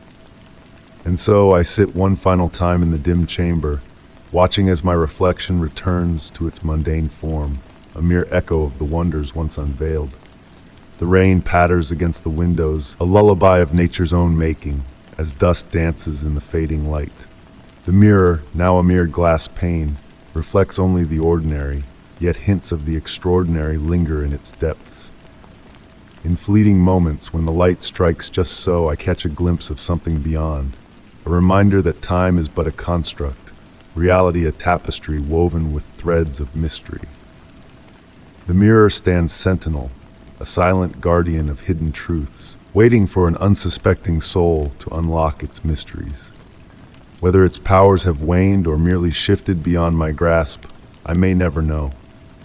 But I have learned to see beyond mere reflections, to glimpse the threads of tomorrow woven into the fabric of today, to embrace the enigma of what lies beyond the looking glass. Story 31. In the depths of a stormy night, my phone stirred to life with a vibration, alerting me to an unfamiliar number beckoning for attention. Within the quiet of my dimly lit living room, the ringtone reverberated like a distant plea, filling the air with an eerie resonance. The cool breeze, heavy with the aroma of rain meeting the asphalt, carried a whisper of something lost, of something beyond mortal reach. I found myself captivated by the soft glow of the screen in the darkness, each digit of the mysterious number pulsating with an ethereal rhythm that seemed to transcend the ordinary. Outside, the rain tapped a soothing melody against the window pane, creating a hypnotic symphony that mingled with the midnight stillness. With a sense of trepidation familiar to all who confront the unknown, my finger hesitated over the answer button as the wooden floor murmured beneath my feet, urging me towards the window with an inexplicable pull. Streetlights cast gentle pools of amber light onto the wet streets, their radiance diffused by the rain into a shimmering mosaic of scattered diamonds. The phone continued its patient vibration, a subtle reminder of an unseen presence. There was a strange familiarity to those numbers, like a distant memory on the edge of recollection, a dream half forgotten. My reflection in the window appeared ethereal, a ghostly apparition against the backdrop of the night. The warm glow of my reading lamp stretched long shadows across the room, transforming familiar objects into unfamiliar shapes. When I finally mustered the courage to answer, the connection crackled with static, evoking memories of bygone eras and distant conversations. At first, there was only silence on the other end, interrupted by a gentle, rhythmic breathing. And beneath that, a faint melody lingered, a tune that tugged at the edges of my memory, just out of reach. "Hello?" I whispered into the phone, my voice barely audible. The breathing paused, and the music grew slightly clearer, a lullaby, a melody my grandmother used to hum on winter nights as she rocked in her chair, knitting by the fire. Though the caller remained silent, their presence exuded a warmth, a familiarity that enveloped me like a comforting embrace. I sank back into my armchair, allowing the soothing sounds to wash over me. Outside, the rain seemed to synchronize its rhythm with the distant melody, weaving a tapestry of memory and enigma. Memories surfaced like bubbles in a pond. My grandmother's lavender-scented hand cream, the soft click of her knitting needles, the way she would smile without looking up, as if sensing my presence. She had departed this world 15 years prior, on a night much like this one. The static intensified, forming elusive patterns within its white noise. The lullaby faded, but the breathing remained constant. Unbidden, my grandmother's old phone number materialized in my mind, a sequence etched in my memory from years of dialing. A realization struck me.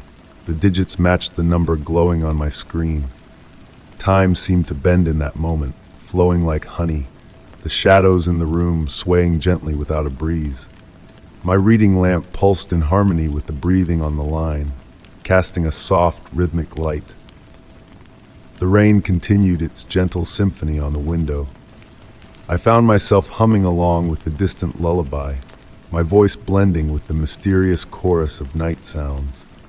The static ebbed and flowed like the tides, and amidst its crackling whispers, I could almost discern my grandmother's presence, not in words, but in the essence of warmth on a cold night.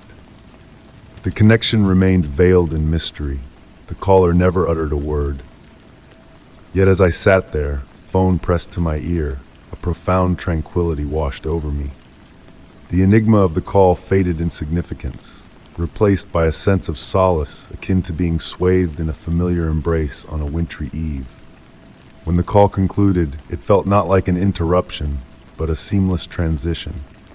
The static dissipated, carrying the lullaby with it, leaving behind only the sound of rain and the gentle hum of my lamp. The clock indicated the call had spanned from midnight to 1 in the morning, though the duration felt both fleeting and eternal. Subsequent attempts to dial back the number the following day yielded only an automated message stating it was out of service. Yet on rainy nights, as I sit in my living room, a familiar lullaby sometimes escapes my lips.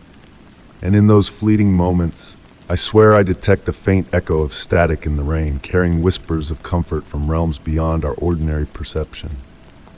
Story 32.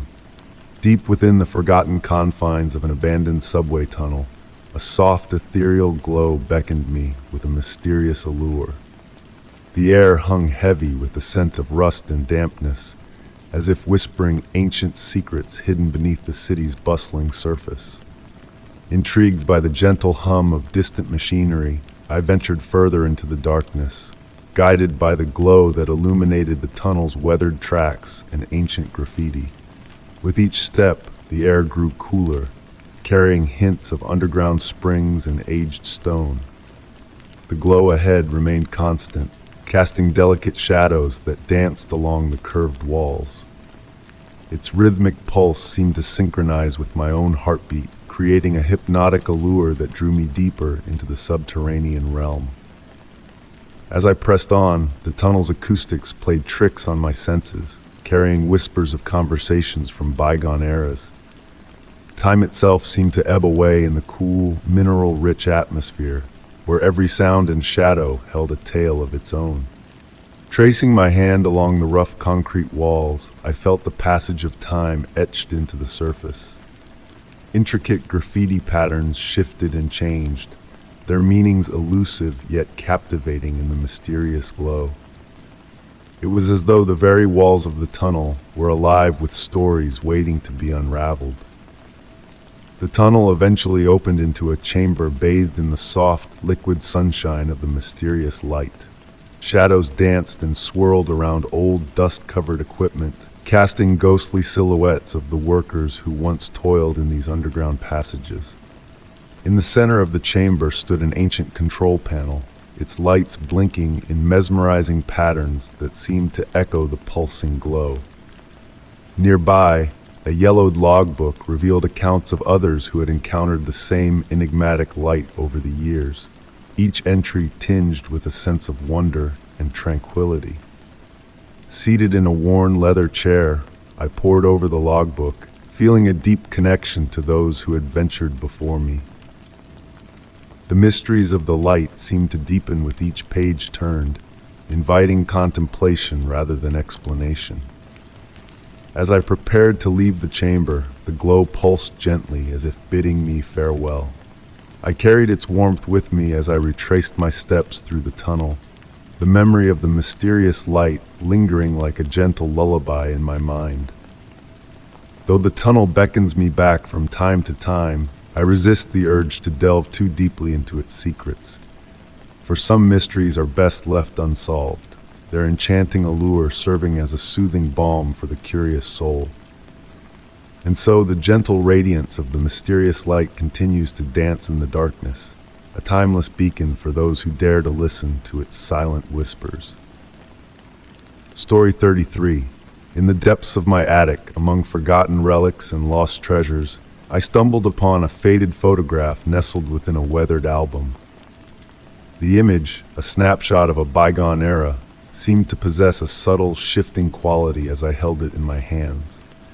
A delicate aroma of ancient roses and aged parchment wafted around me, weaving a tapestry of nostalgia that beckoned me to delve deeper into its enigmatic tale.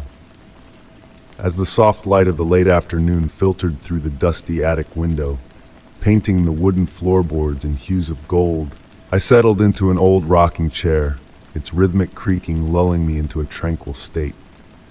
My fingertips delicately traced the worn edges of the photograph, each crease and imperfection whispering untold stories of the past.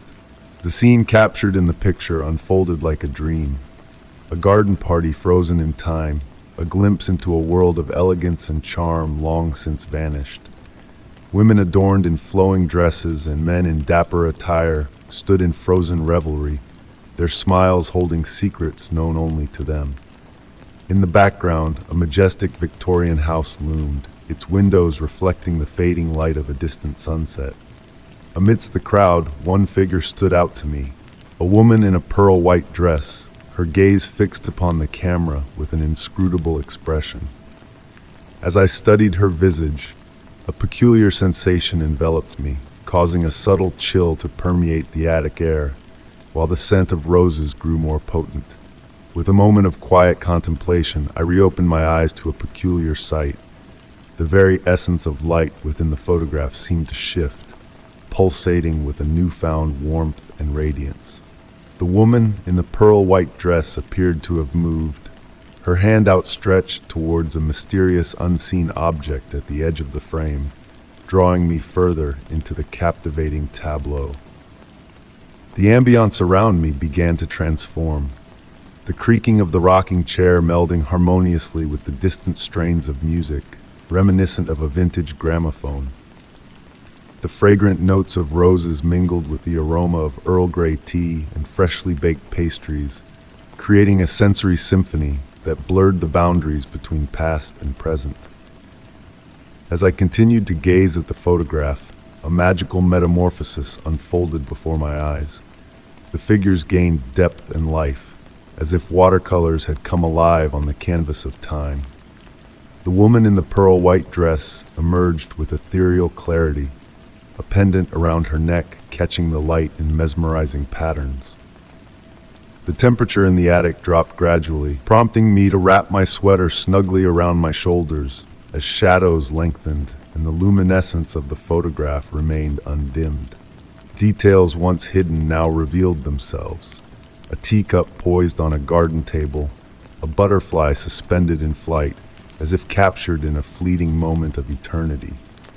Lost in the timeless reverie, I found myself swaying gently in the rocking chair, drawn into the woman's gaze across the expanse of years, a silent communication passing between us. The pendant glinted once more, evoking a memory of a similar trinket from my grandmother's jewelry box, a connection that whispered of shared secrets. As evening descended upon the attic, the light dimmed, yet the photograph retained its gentle luminosity. The woman's outstretched hand seemed to gesture towards a small door in the background of the house, hinting at hidden mysteries awaiting discovery. The distant waltz music grew clearer, its haunting melody blending with the subtle movements of the party guests, trapped in an eternal dance. The woman in the pearl-white dress, her features mirroring those of my grandmother in her youth, held a secret within her enigmatic smile, a legacy of stories and memories passed down through generations. Nightfall draped the world outside my attic window, returning the photograph to its original state as the figures froze in time, the music fading into silence. With a sense of reverence, I carefully returned the photograph to its rightful place, knowing that its secrets would patiently await my return. Descending the attic stairs, the weight of my grandmother's pendant against my heart served as a silent reminder of the mysteries intertwined with our family's history. In the hush of the evening, a faint echo of the distant waltz lingered in the air, a reminder of the timeless dance of memory and time.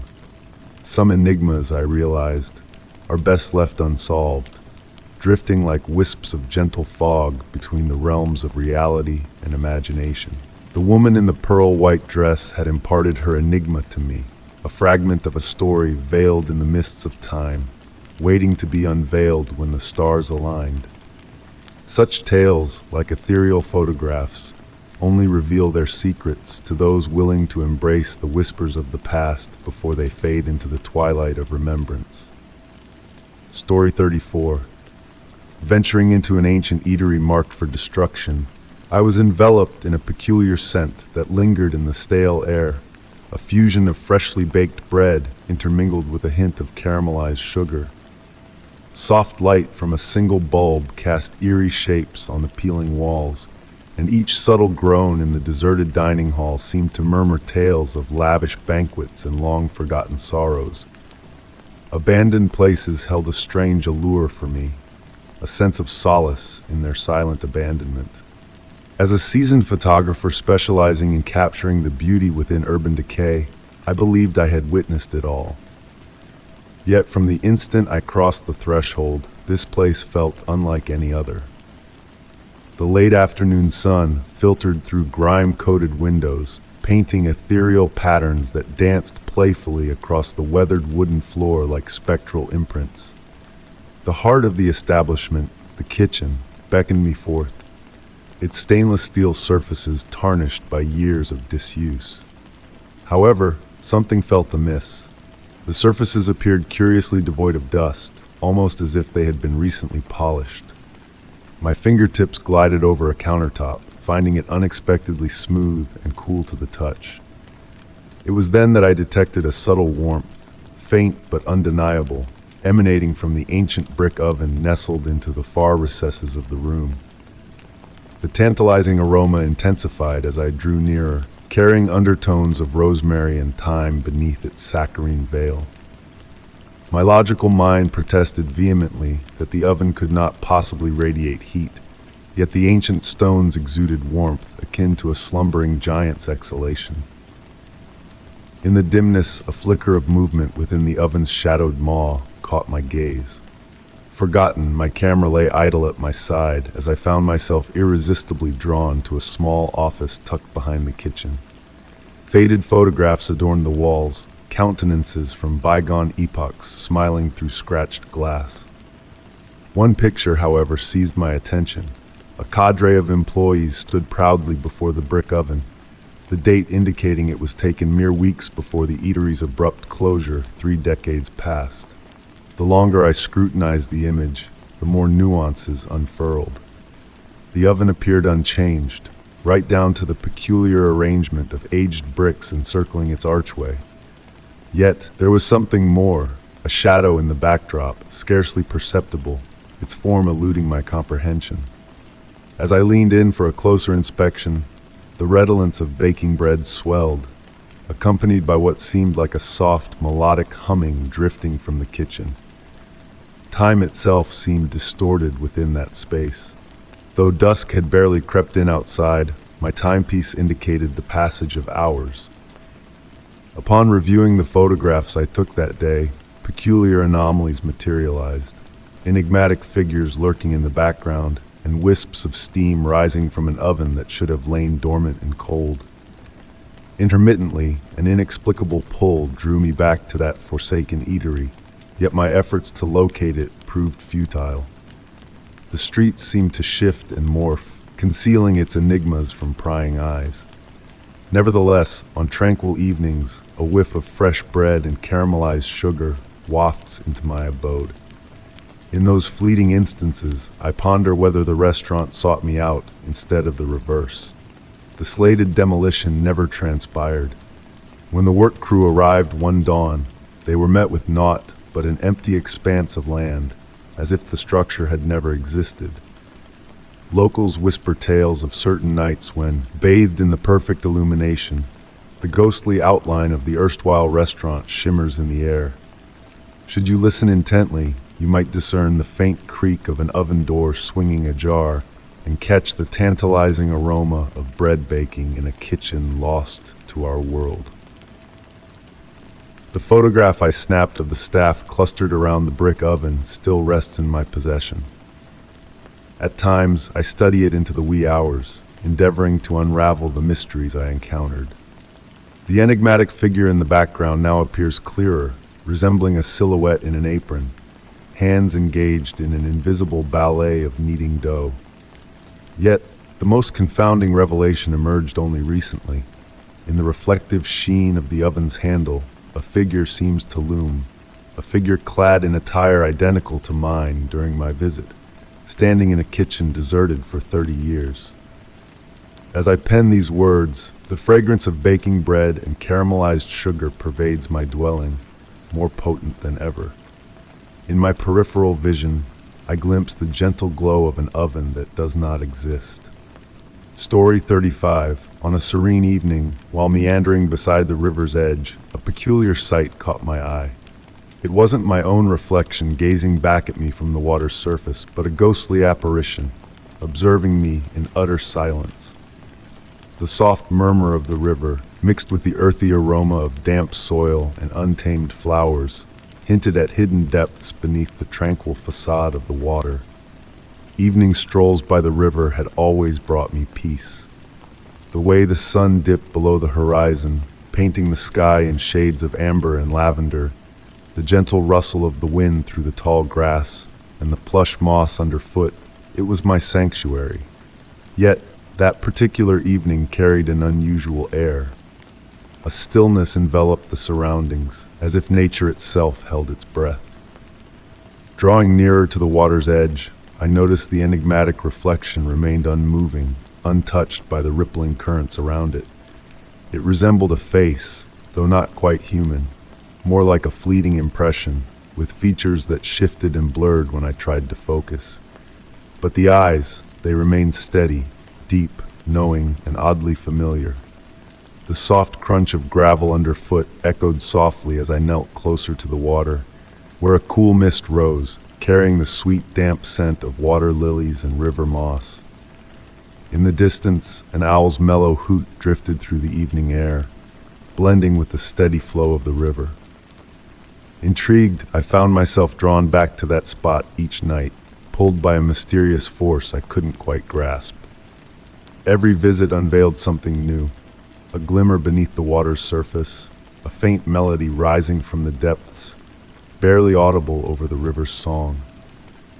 The face in the water became a comforting presence, like an old friend holding untold secrets.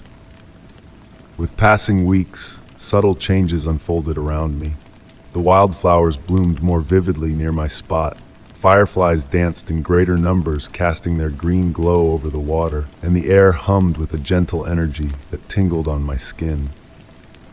One tranquil night, as the moon's silver beams caressed the water's surface, I made a remarkable discovery.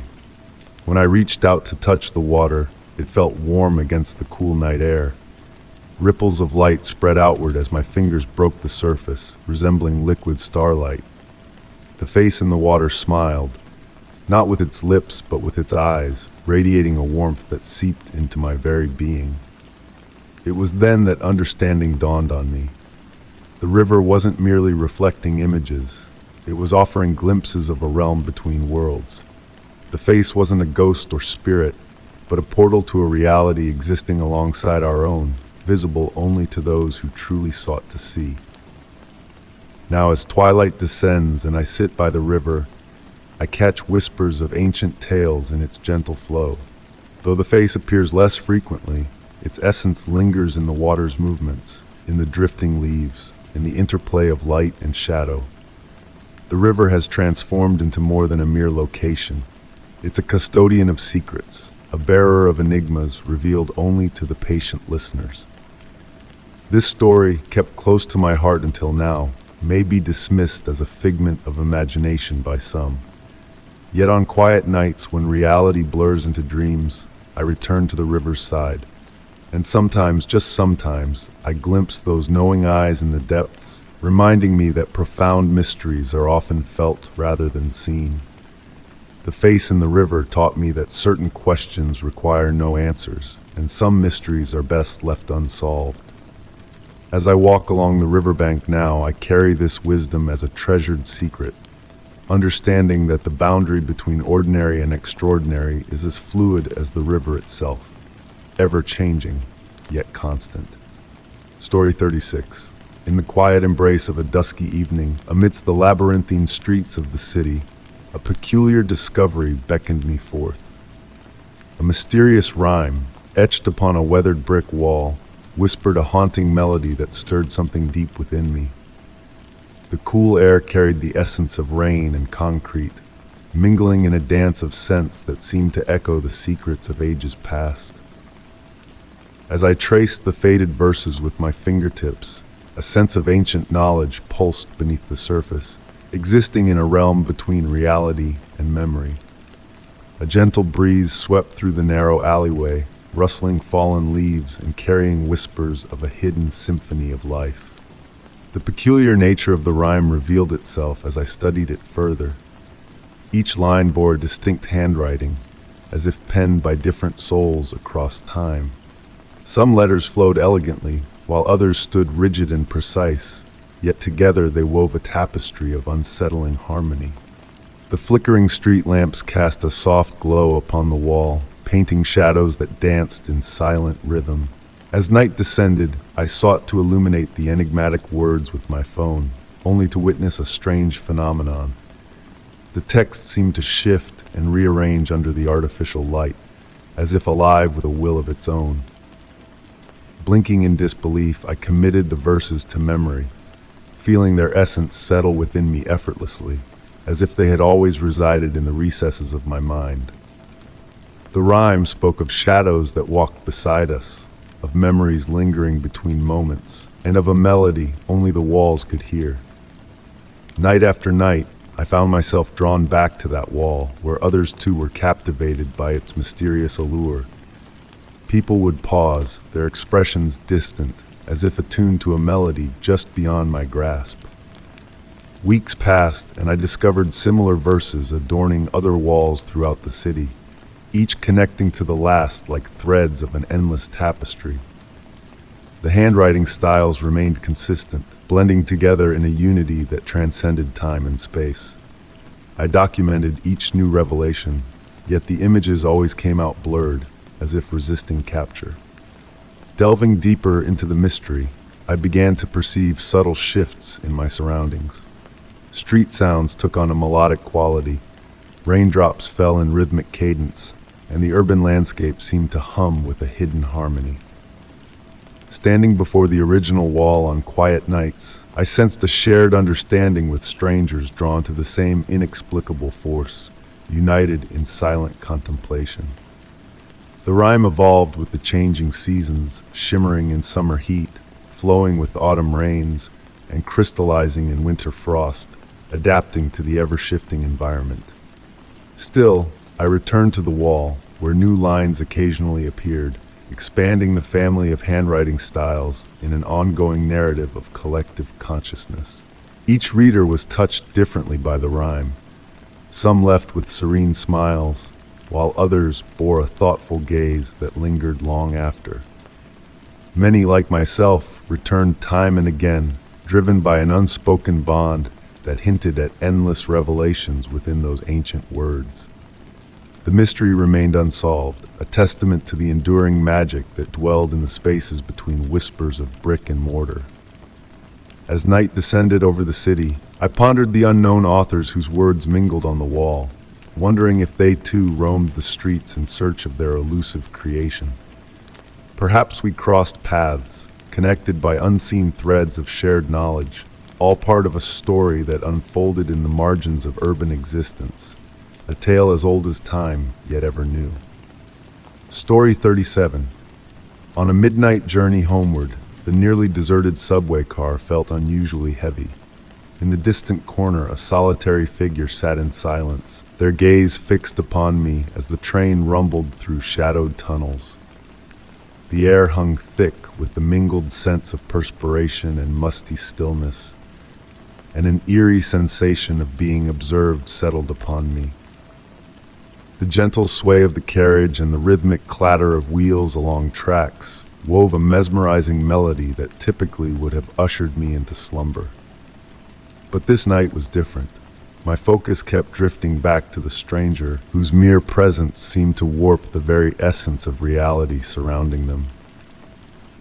The fluorescent lights overhead flickered intermittently, casting peculiar shadows that danced across the weathered metal surfaces. I discerned something peculiar about my fellow traveler.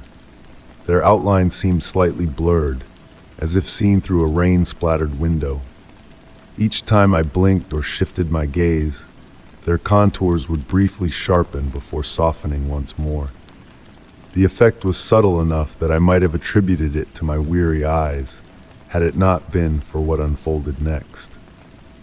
The stranger raised their hand in what seemed a gesture of greeting, yet the motion left lingering trails in the air, akin to how sparklers weave luminous patterns in the night sky.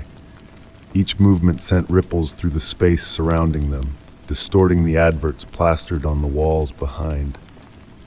The temperature within the car perceptibly dropped, and a shiver crept up my arms. Time took on a pliant quality, expanding and contracting with each breath. The intervals between stops stretched longer, the darkness beyond the windows growing deeper and more profound. The typical ambient noises of the subway, the rush of air, the mechanical creaks, the distant echoes, all faded into a velvety silence, leaving solely the rhythmic thud of wheels on tracks. I found myself studying their attire, a blend of modern and antiquated styles. A coat that might have been worn yesterday or eons ago, shoes that seemed to shift between designs when not under direct observation.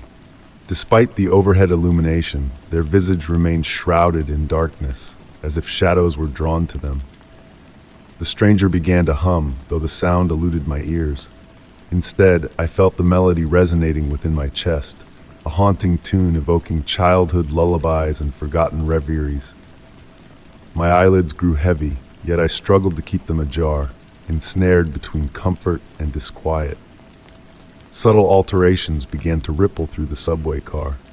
The adverts displayed different images when glanced from the corner of my eye. The metal poles appeared to bend at impossible angles before snapping back to normalcy upon focus. The windows reflected scenes that could not possibly exist. Lush gardens, ancient libraries, distant constellations. Slowly, the stranger rose, their movements fluid as water and weightlessness. Advancing towards me, I noticed their feet barely grazed the floor. The air surrounding them shimmered with an opalescent sheen, akin to heat waves rising from sun-baked pavement. Their presence infused the carriage with a sense of vast antiquity and boundless patience. Seating themselves across from me, I briefly glimpsed their face, kind and ancient, familiar yet impossible to commit to memory. When they spoke, their voice echoed like wind through autumn foliage. "You perceive more than most," they intoned, though their lips remained still. It is rare to encounter one still awake at this hour of reality. I yearned to reply, to voice the myriad questions swirling in my thoughts, yet found myself enveloped in a profound tranquility. The gentle sway of the train became a cradle, and the darkness beyond the windows morphed into a tender embrace. The stranger's presence no longer felt menacing, but rather akin to reuniting with an old friend, whose name lingered just beyond reach. When I reopened my eyes, I stood alone in the subway car. The fluorescent lights buzzed with their customary harshness, and the adverts displayed their standard wares and services. The air had reverted to its usual temperature, and the symphony of subway sounds resumed its familiar cadence. Yet something had shifted.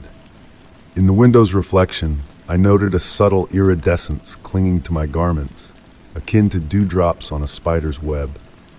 And within my pocket, I discovered a ticket stub I could not recall acquiring, bearing inscriptions in an alphabet unfamiliar yet perfectly comprehensible.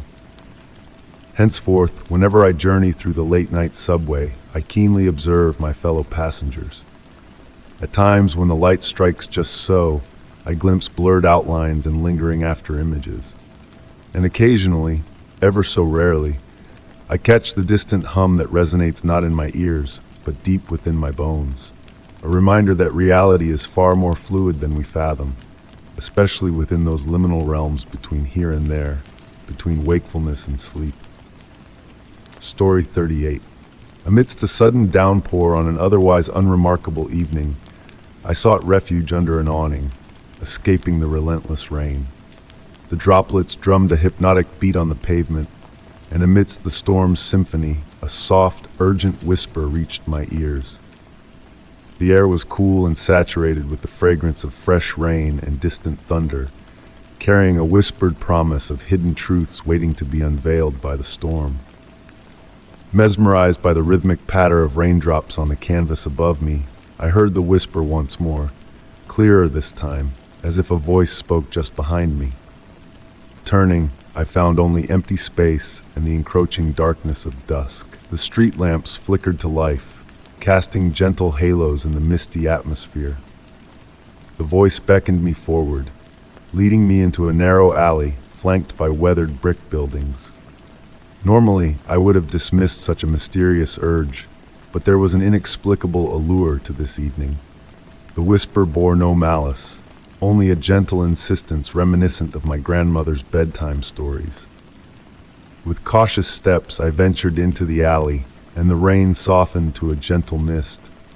The brick walls exuded warmth, as if holding on to the essence of centuries of sunlight and releasing it back into the world.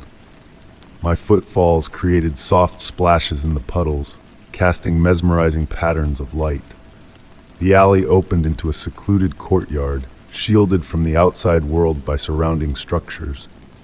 At its heart stood an ancient fountain, its worn stone glistening with rainwater. The trickle of water from its spout harmonized with the rain, creating a tranquil melody. The whisper seemed to emanate from the fountain, growing more insistent as I drew nearer. Clusters of small blue flowers adorned its base, their petals emitting an otherworldly glow that pulsed in harmony with the falling rain. These flowers, ancient yet freshly bloomed, captivated me with their timeless beauty. Kneeling by the fountain, a sense of familiarity washed over me. Faint markings adorned the stone, resembling a language unknown to me. As my fingers traced the symbols, they shifted and morphed like words written in water.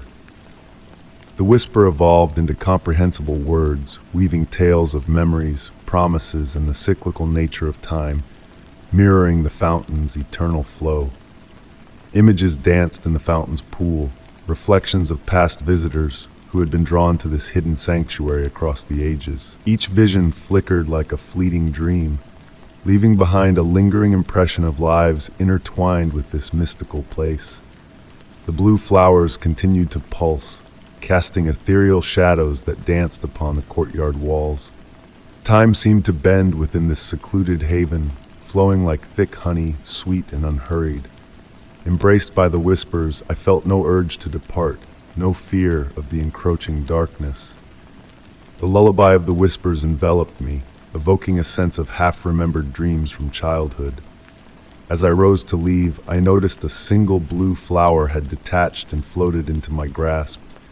Its glow had dimmed to match the natural world, yet its beauty remained undiminished. The whispers receded as I retraced my steps through the alley, but their warmth lingered like a comforting embrace.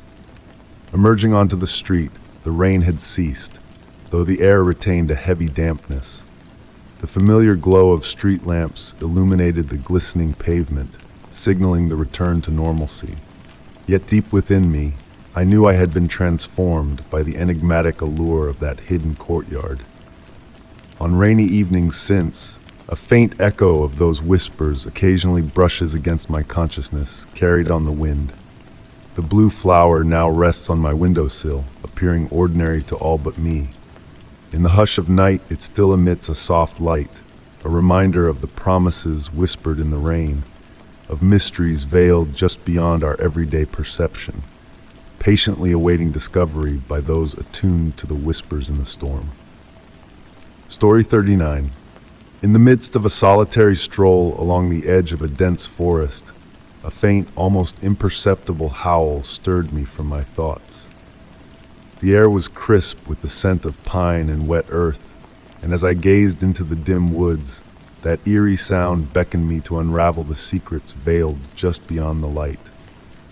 Sunlight filtered through the canopy above, casting dappled shadows that danced upon the forest floor. Each step I took deeper into the woods echoed with the satisfying crunch of leaves and twigs underfoot. The atmosphere grew dense, laden with the aroma of moss and decay, yet strangely invigorating in its earthy essence. An unexplainable urge pulled me onward, my curiosity outweighing any hint of unease. As I ventured further, the familiar sounds of the outside world gradually faded into silence.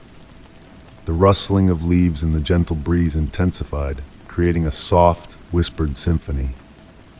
Occasionally, fleeting movements caught my peripheral vision, but upon turning, there was naught but swaying branches and shifting shadows. The howl drifted once more, so faint it could have been a figment of my imagination. This time it held a different quality, resembling a melody woven into the wind. The forest seemed to hush, as if holding its breath. The birds ceased their songs, and even the insects fell into quietude. In that stillness, a subtle vibration in the air became apparent, an energy that prickled the hair on my arms. I stumbled upon a clearing where trees formed a perfect circle around a small pond. The water's surface resembled black glass, mirroring the cloudy sky above. Not a single ripple marred its mirror-like stillness. Drawing nearer, I noticed a peculiarity in my reflection. It lagged behind my movements, struggling to keep pace with reality. The air chilled, and I wrapped my jacket tighter around me. It was then that I observed the mist beginning to unfurl, rising from the ground in delicate wisps. It wound around my ankles, cool yet strangely comforting, like silk caressing my skin. The mist possessed an almost ethereal luminescence, emitting a soft, pulsating glow that seemed to harmonize with the forest's breath. Standing by the pond's edge, shapes within the mist caught my attention, barely discernible forms that vanished upon direct gaze. They resembled deer, yet more otherworldly, their motions too fluid to be wholly natural. The howl resurfaced, nearer now, yet maintaining its ghostly softness. It seemed to emanate from all directions at once, as though the forest itself was beckoning. I swayed slightly, ensnared in a gentle trance. The boundary between the tangible realm and whatever lay beyond appeared to thin with each passing moment. The trees seemed to lean inward, their branches extending toward the clearing like curious onlookers. In their twisted contours, I could almost discern faces, ancient and knowing, observing my every move with serene interest. Time blurred. The daylight remained unchanged, yet an intuition whispered that hours had slipped away. The mist thickened, enveloping the clearing in a sea of swirling white. The howl sounded once more, but this time I comprehended it was not a howl at all. It resembled a song, an age-old melody that spoke of enigmas buried deep within the earth, of mysteries predating human presence in these woods.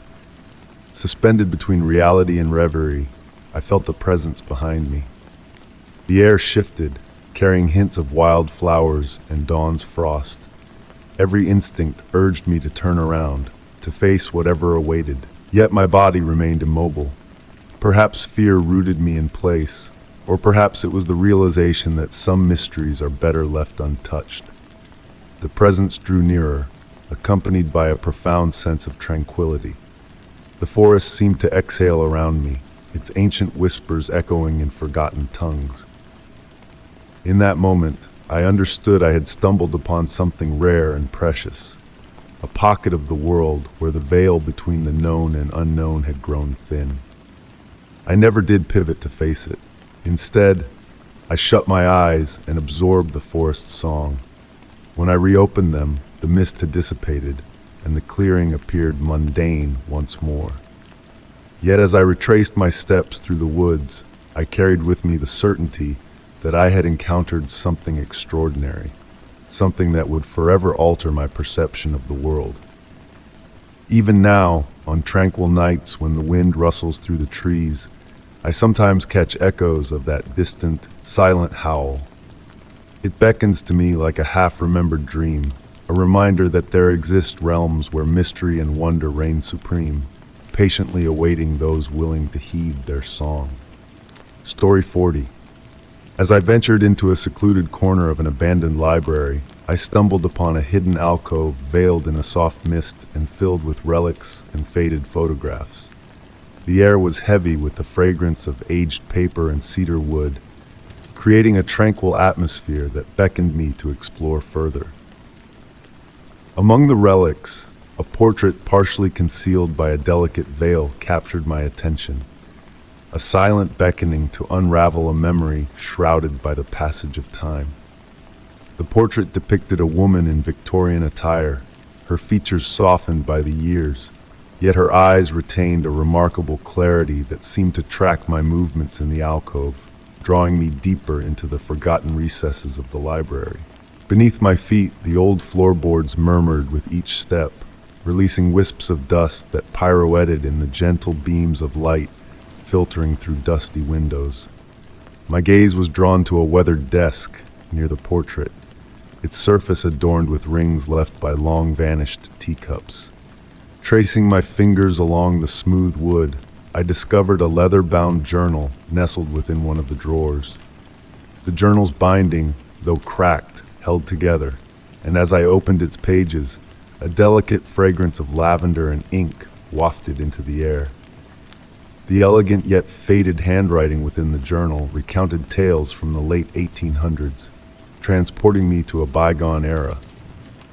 The room's temperature seemed to dip slightly, and the light took on a golden hue, reminiscent of sun-kissed afternoons. The journal belonged to Elizabeth Blackwood, the woman immortalized in the portrait, and chronicled her role as the custodian of the library. Her entries spoke of peculiar events, books relocating themselves in the darkness of night, whispered dialogues echoing in empty chambers, and most intriguingly, a cryptic collection of volumes that held memories rather than mere words. With each passage I read, subtle shifts in the surroundings caught my attention. Dust particles in the air swirled purposefully, forming intricate patterns akin to dancing silhouettes. The faint rustle of pages turning resonated from distant corners despite my solitude, or so I had thought upon my arrival. A gentle zephyr carried strains of piano music, ethereal and barely discernible, as if the notes traversed through the very walls of the library, weaving a melody unfamiliar yet comforting. The portrait of Elizabeth seemed to transform before my eyes, growing sharper and clearer, as if time momentarily rewound its touch upon the image. Immersing myself further in the journal's contents, I learned of Elizabeth's revelation that the library existed in a peculiar state of temporal flux. She described instances where past and present intertwined, offering fleeting glimpses into long-concluded events.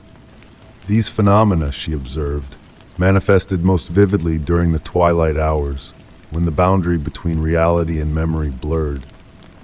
In response to my contemplation, the ambient light within the room shifted once more. Shadows cast by the towering bookshelves began to undulate independently, stretching and retracting like living entities. Within those shifting shadows, I discerned phantom figures garbed in period attire, perusing shelves now bereft of their literary treasures, their translucent forms evoking a spectral semblance of life. Elizabeth's journal expounded her theory that the library not only housed books, but also harbored memories within its very essence. She posited that poignant emotions and significant occurrences left imprints upon the library's structure, weaving a tapestry of history accessible to those attuned to its subtle vibrations. A tremor coursed through my fingers as I turned to the journal's final pages, where Elizabeth's writings grew urgent, detailing her assimilation into the library's enigmatic repository of memories. She recounted seeing her reflection clad in attire from disparate eras within the window's panes and hearing her voice reverberate with words yet unspoken. The journal culminated abruptly, as though interrupted mid-thought, leaving an eerie silence in its wake. Closing the journal, I caught sight of my reflection in a nearby window. For an instant, it appeared garbed in antiquated clothing, and behind the glass, Elizabeth stood at her desk, transcribing in the very journal cradled in my hands. With a blink, the vision dissipated, yet a lingering connection persisted. The portrait of Elizabeth now seemed less a relic and more a portal, offering fleeting glimpses into the profound understanding she held of the library's true nature. The air within the alcove remained tranquil and laden with the weight of myriad untold narratives. Reverently, I returned the journal to its resting place, but as I did, my reflection in the desk's polished surface appeared subtly altered, as if the library had begun integrating my essence into its trove of memories. Rather than unsettling, the notion brought a sense of solace, a gentle affirmation that certain places retained fragments of all who traversed their paths. Preparing to depart, I cast a final glance at Elizabeth's portrait bathed in the waning light. Her countenance seemed to soften into a knowing smile, leaving me to ponder whether another wanderer might one day unearth traces of my presence enshrined within the library's enigmatic aura, much like I had discovered Elizabeth's essence veiled in the gentle embrace of time. Story 41. On a serene, starlit night, I ascended the fire escape of an aged apartment building and stumbled upon a collection of captivating graffiti murals adorning the rooftop. The vivid hues and intricate patterns wove a narrative of fervor and anguish, basking in the gentle radiance of the city below. The cool night breeze, redolent of urban rain and concrete, enveloped me in a sense of bearing witness to the creations of an enigmatic, unseen artisan. Night after night, I found myself irresistibly drawn back to that elevated haven. Each return unveiled fresh intricacies within the artwork that had eluded my previous gaze. Subtle spirals of midnight blue danced with silvery strokes, forming designs that appeared to shift and transform under the moon's watchful eye. The soft murmur of the wind weaving through the neighboring structures provided a calming accompaniment to my contemplations. I commenced cataloging the evolutions in the murals, for they never remained stagnant. Occasionally, a new blossom would unfurl in a corner, its petals awash in deep purples and ethereal whites. Other times, I'd stumble upon mathematical equations intertwined in the backdrop, their numbers and symbols flowing across the concrete canvas like poetry. The building's other inhabitants remained mum about the artwork. When I inquired of the elderly woman residing on the top floor, she merely offered a cryptic smile and professed a preference for the elevator. The maintenance worker would only shrug and mutter about restricted access to the roof. Yet there I stood, night after night, witnessing the art evolve. One evening, armed with my sketchbook, I settled into my customary spot, intent on capturing some of the intricate details. The atmosphere felt weighty that night, pregnant with moisture and possibility. As I sketched, I noticed small handprints materializing in the condensation on the rooftop's glass skylight. They appeared gradually, as if pressed from beneath, then vanished like morning dew. I began leaving small tokens for the elusive artist. Fresh paint tubes, new brushes, even a thermos of steaming tea on chilly nights. By dawn, they would always have disappeared, replaced by subtle alterations to the murals. A new avian figure might perch precisely where I had left the offerings, or a delicate rendition of the tea's steam would meld seamlessly into the existing design. The changes grew more intimate. Fragments of my own existence seeped into the artwork, my treasured book depicted on a painted shelf, the pattern of my scarf interwoven into a border, the exact hue of my eyes mirrored in a painted pool. The artist was observing me as I observed their creations. Winter crept in, bringing with it shorter days and lengthier nights. The rooftop metamorphosed into a sanctuary where time flowed differently.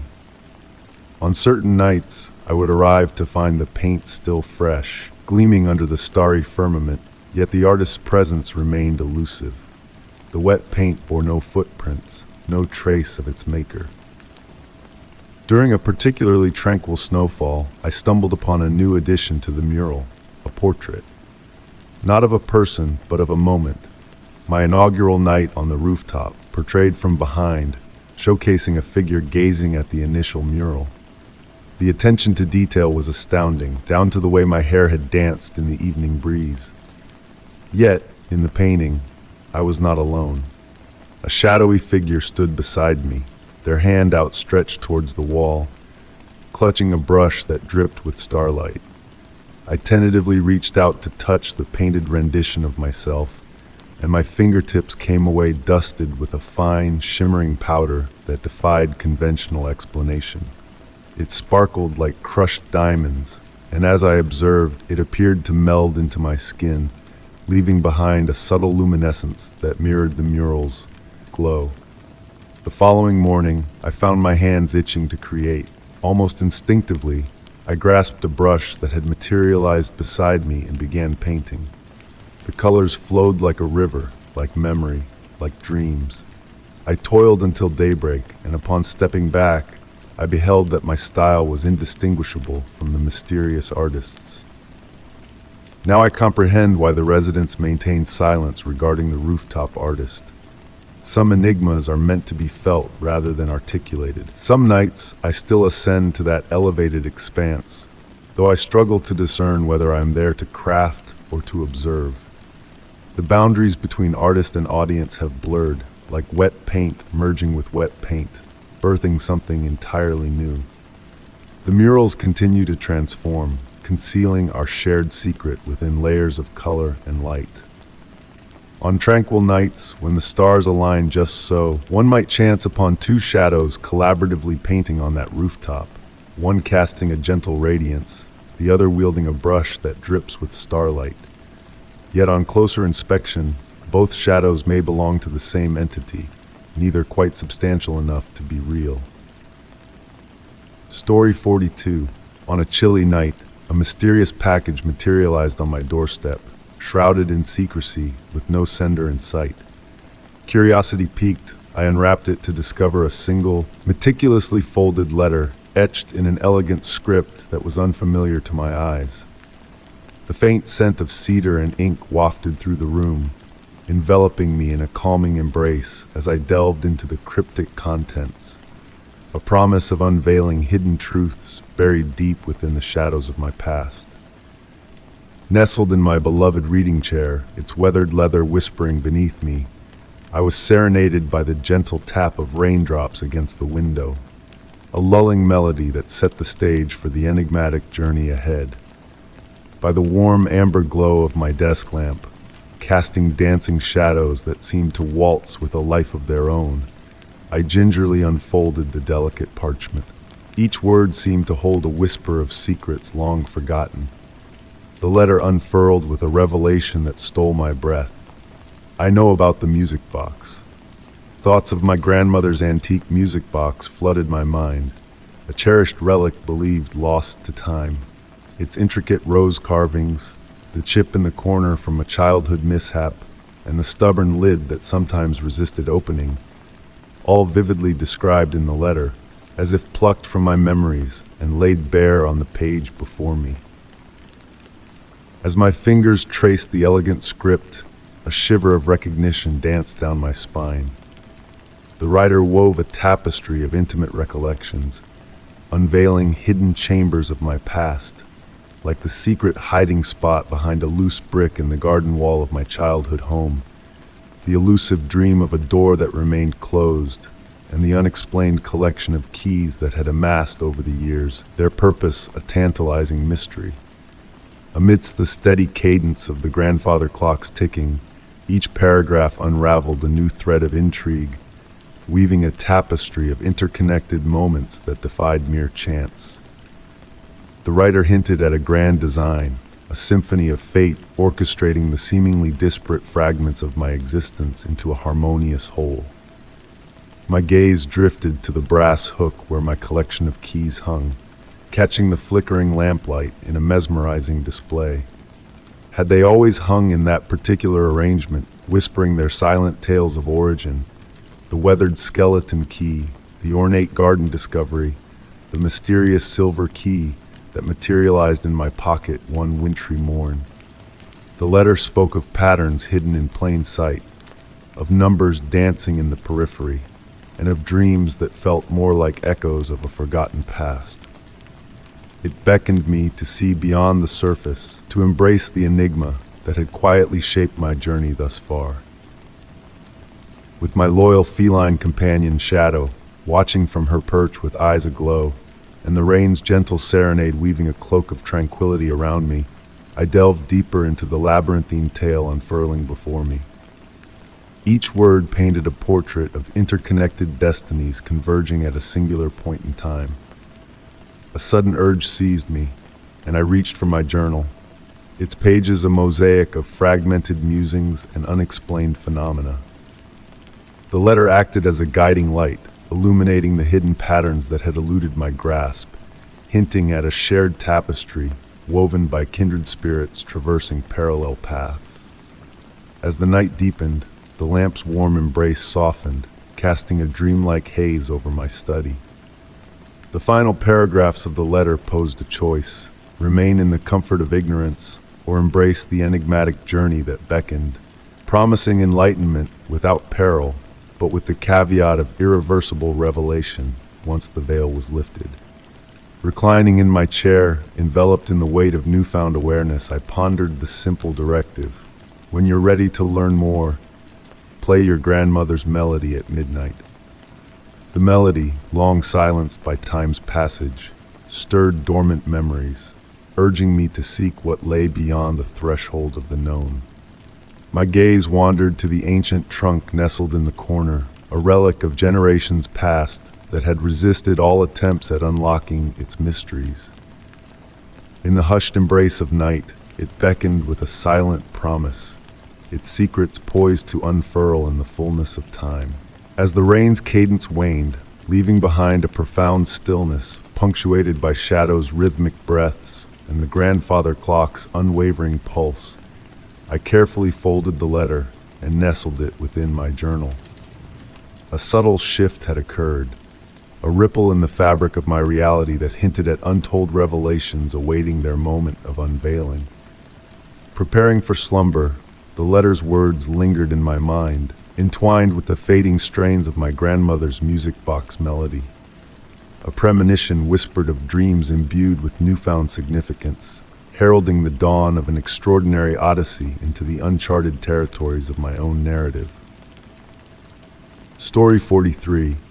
In the hush of a tranquil afternoon within a neglected art gallery, I found myself surrounded by fractured frames and scattered canvases. Amid the weighty silence, faint footfalls reverberated as though a spectral presence walked beside me.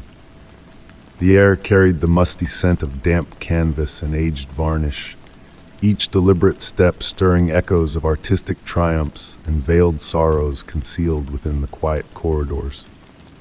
Despite its abandonment for years, an inexplicable force drew me to this place today.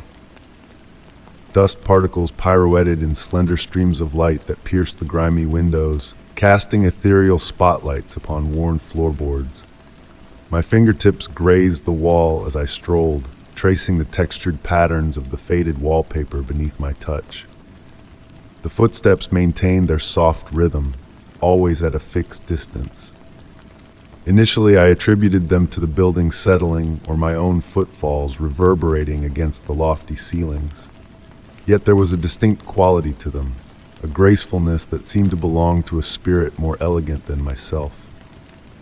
Passing numerous vacant frames, their contents long removed, leaving only shadowy rectangles on the weathered walls as remnants of bygone beauty.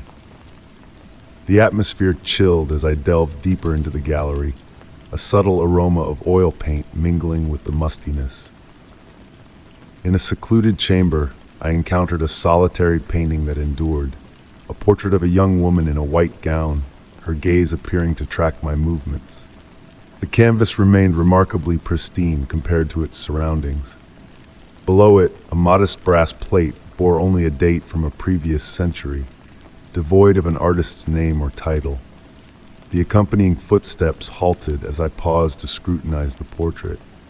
Holding my breath, I strained to perceive the silence. Then faintly the rustle of fabric, as though a dress brushed against the floor behind me. The temperature plummeted, and goosebumps prickled on my arms. Passing through an adjoining doorway, I entered what must have been the primary exhibition hall. Towering windows stretched from floor to ceiling, their panes clouded with neglect. Rain commenced outside, its gentle patter blending with the enigmatic footfalls. Traversing the length of the hall, I noticed intricate details previously overlooked. Scattered paintbrushes, an upturned easel, a palette encrusted with dried paint. Every surface cloaked in a thick layer of dust, except for a patch near the far wall where the floor seemed recently disturbed. Here, the footsteps grew slightly louder, and for the first time, I discerned a rhythm distinct from my own pace. They would pause when I did, yet occasionally persist for a step or two, creating an eerie echo. The sound of fabric rustling intensified, accompanied by a subtle hint of lavender perfume.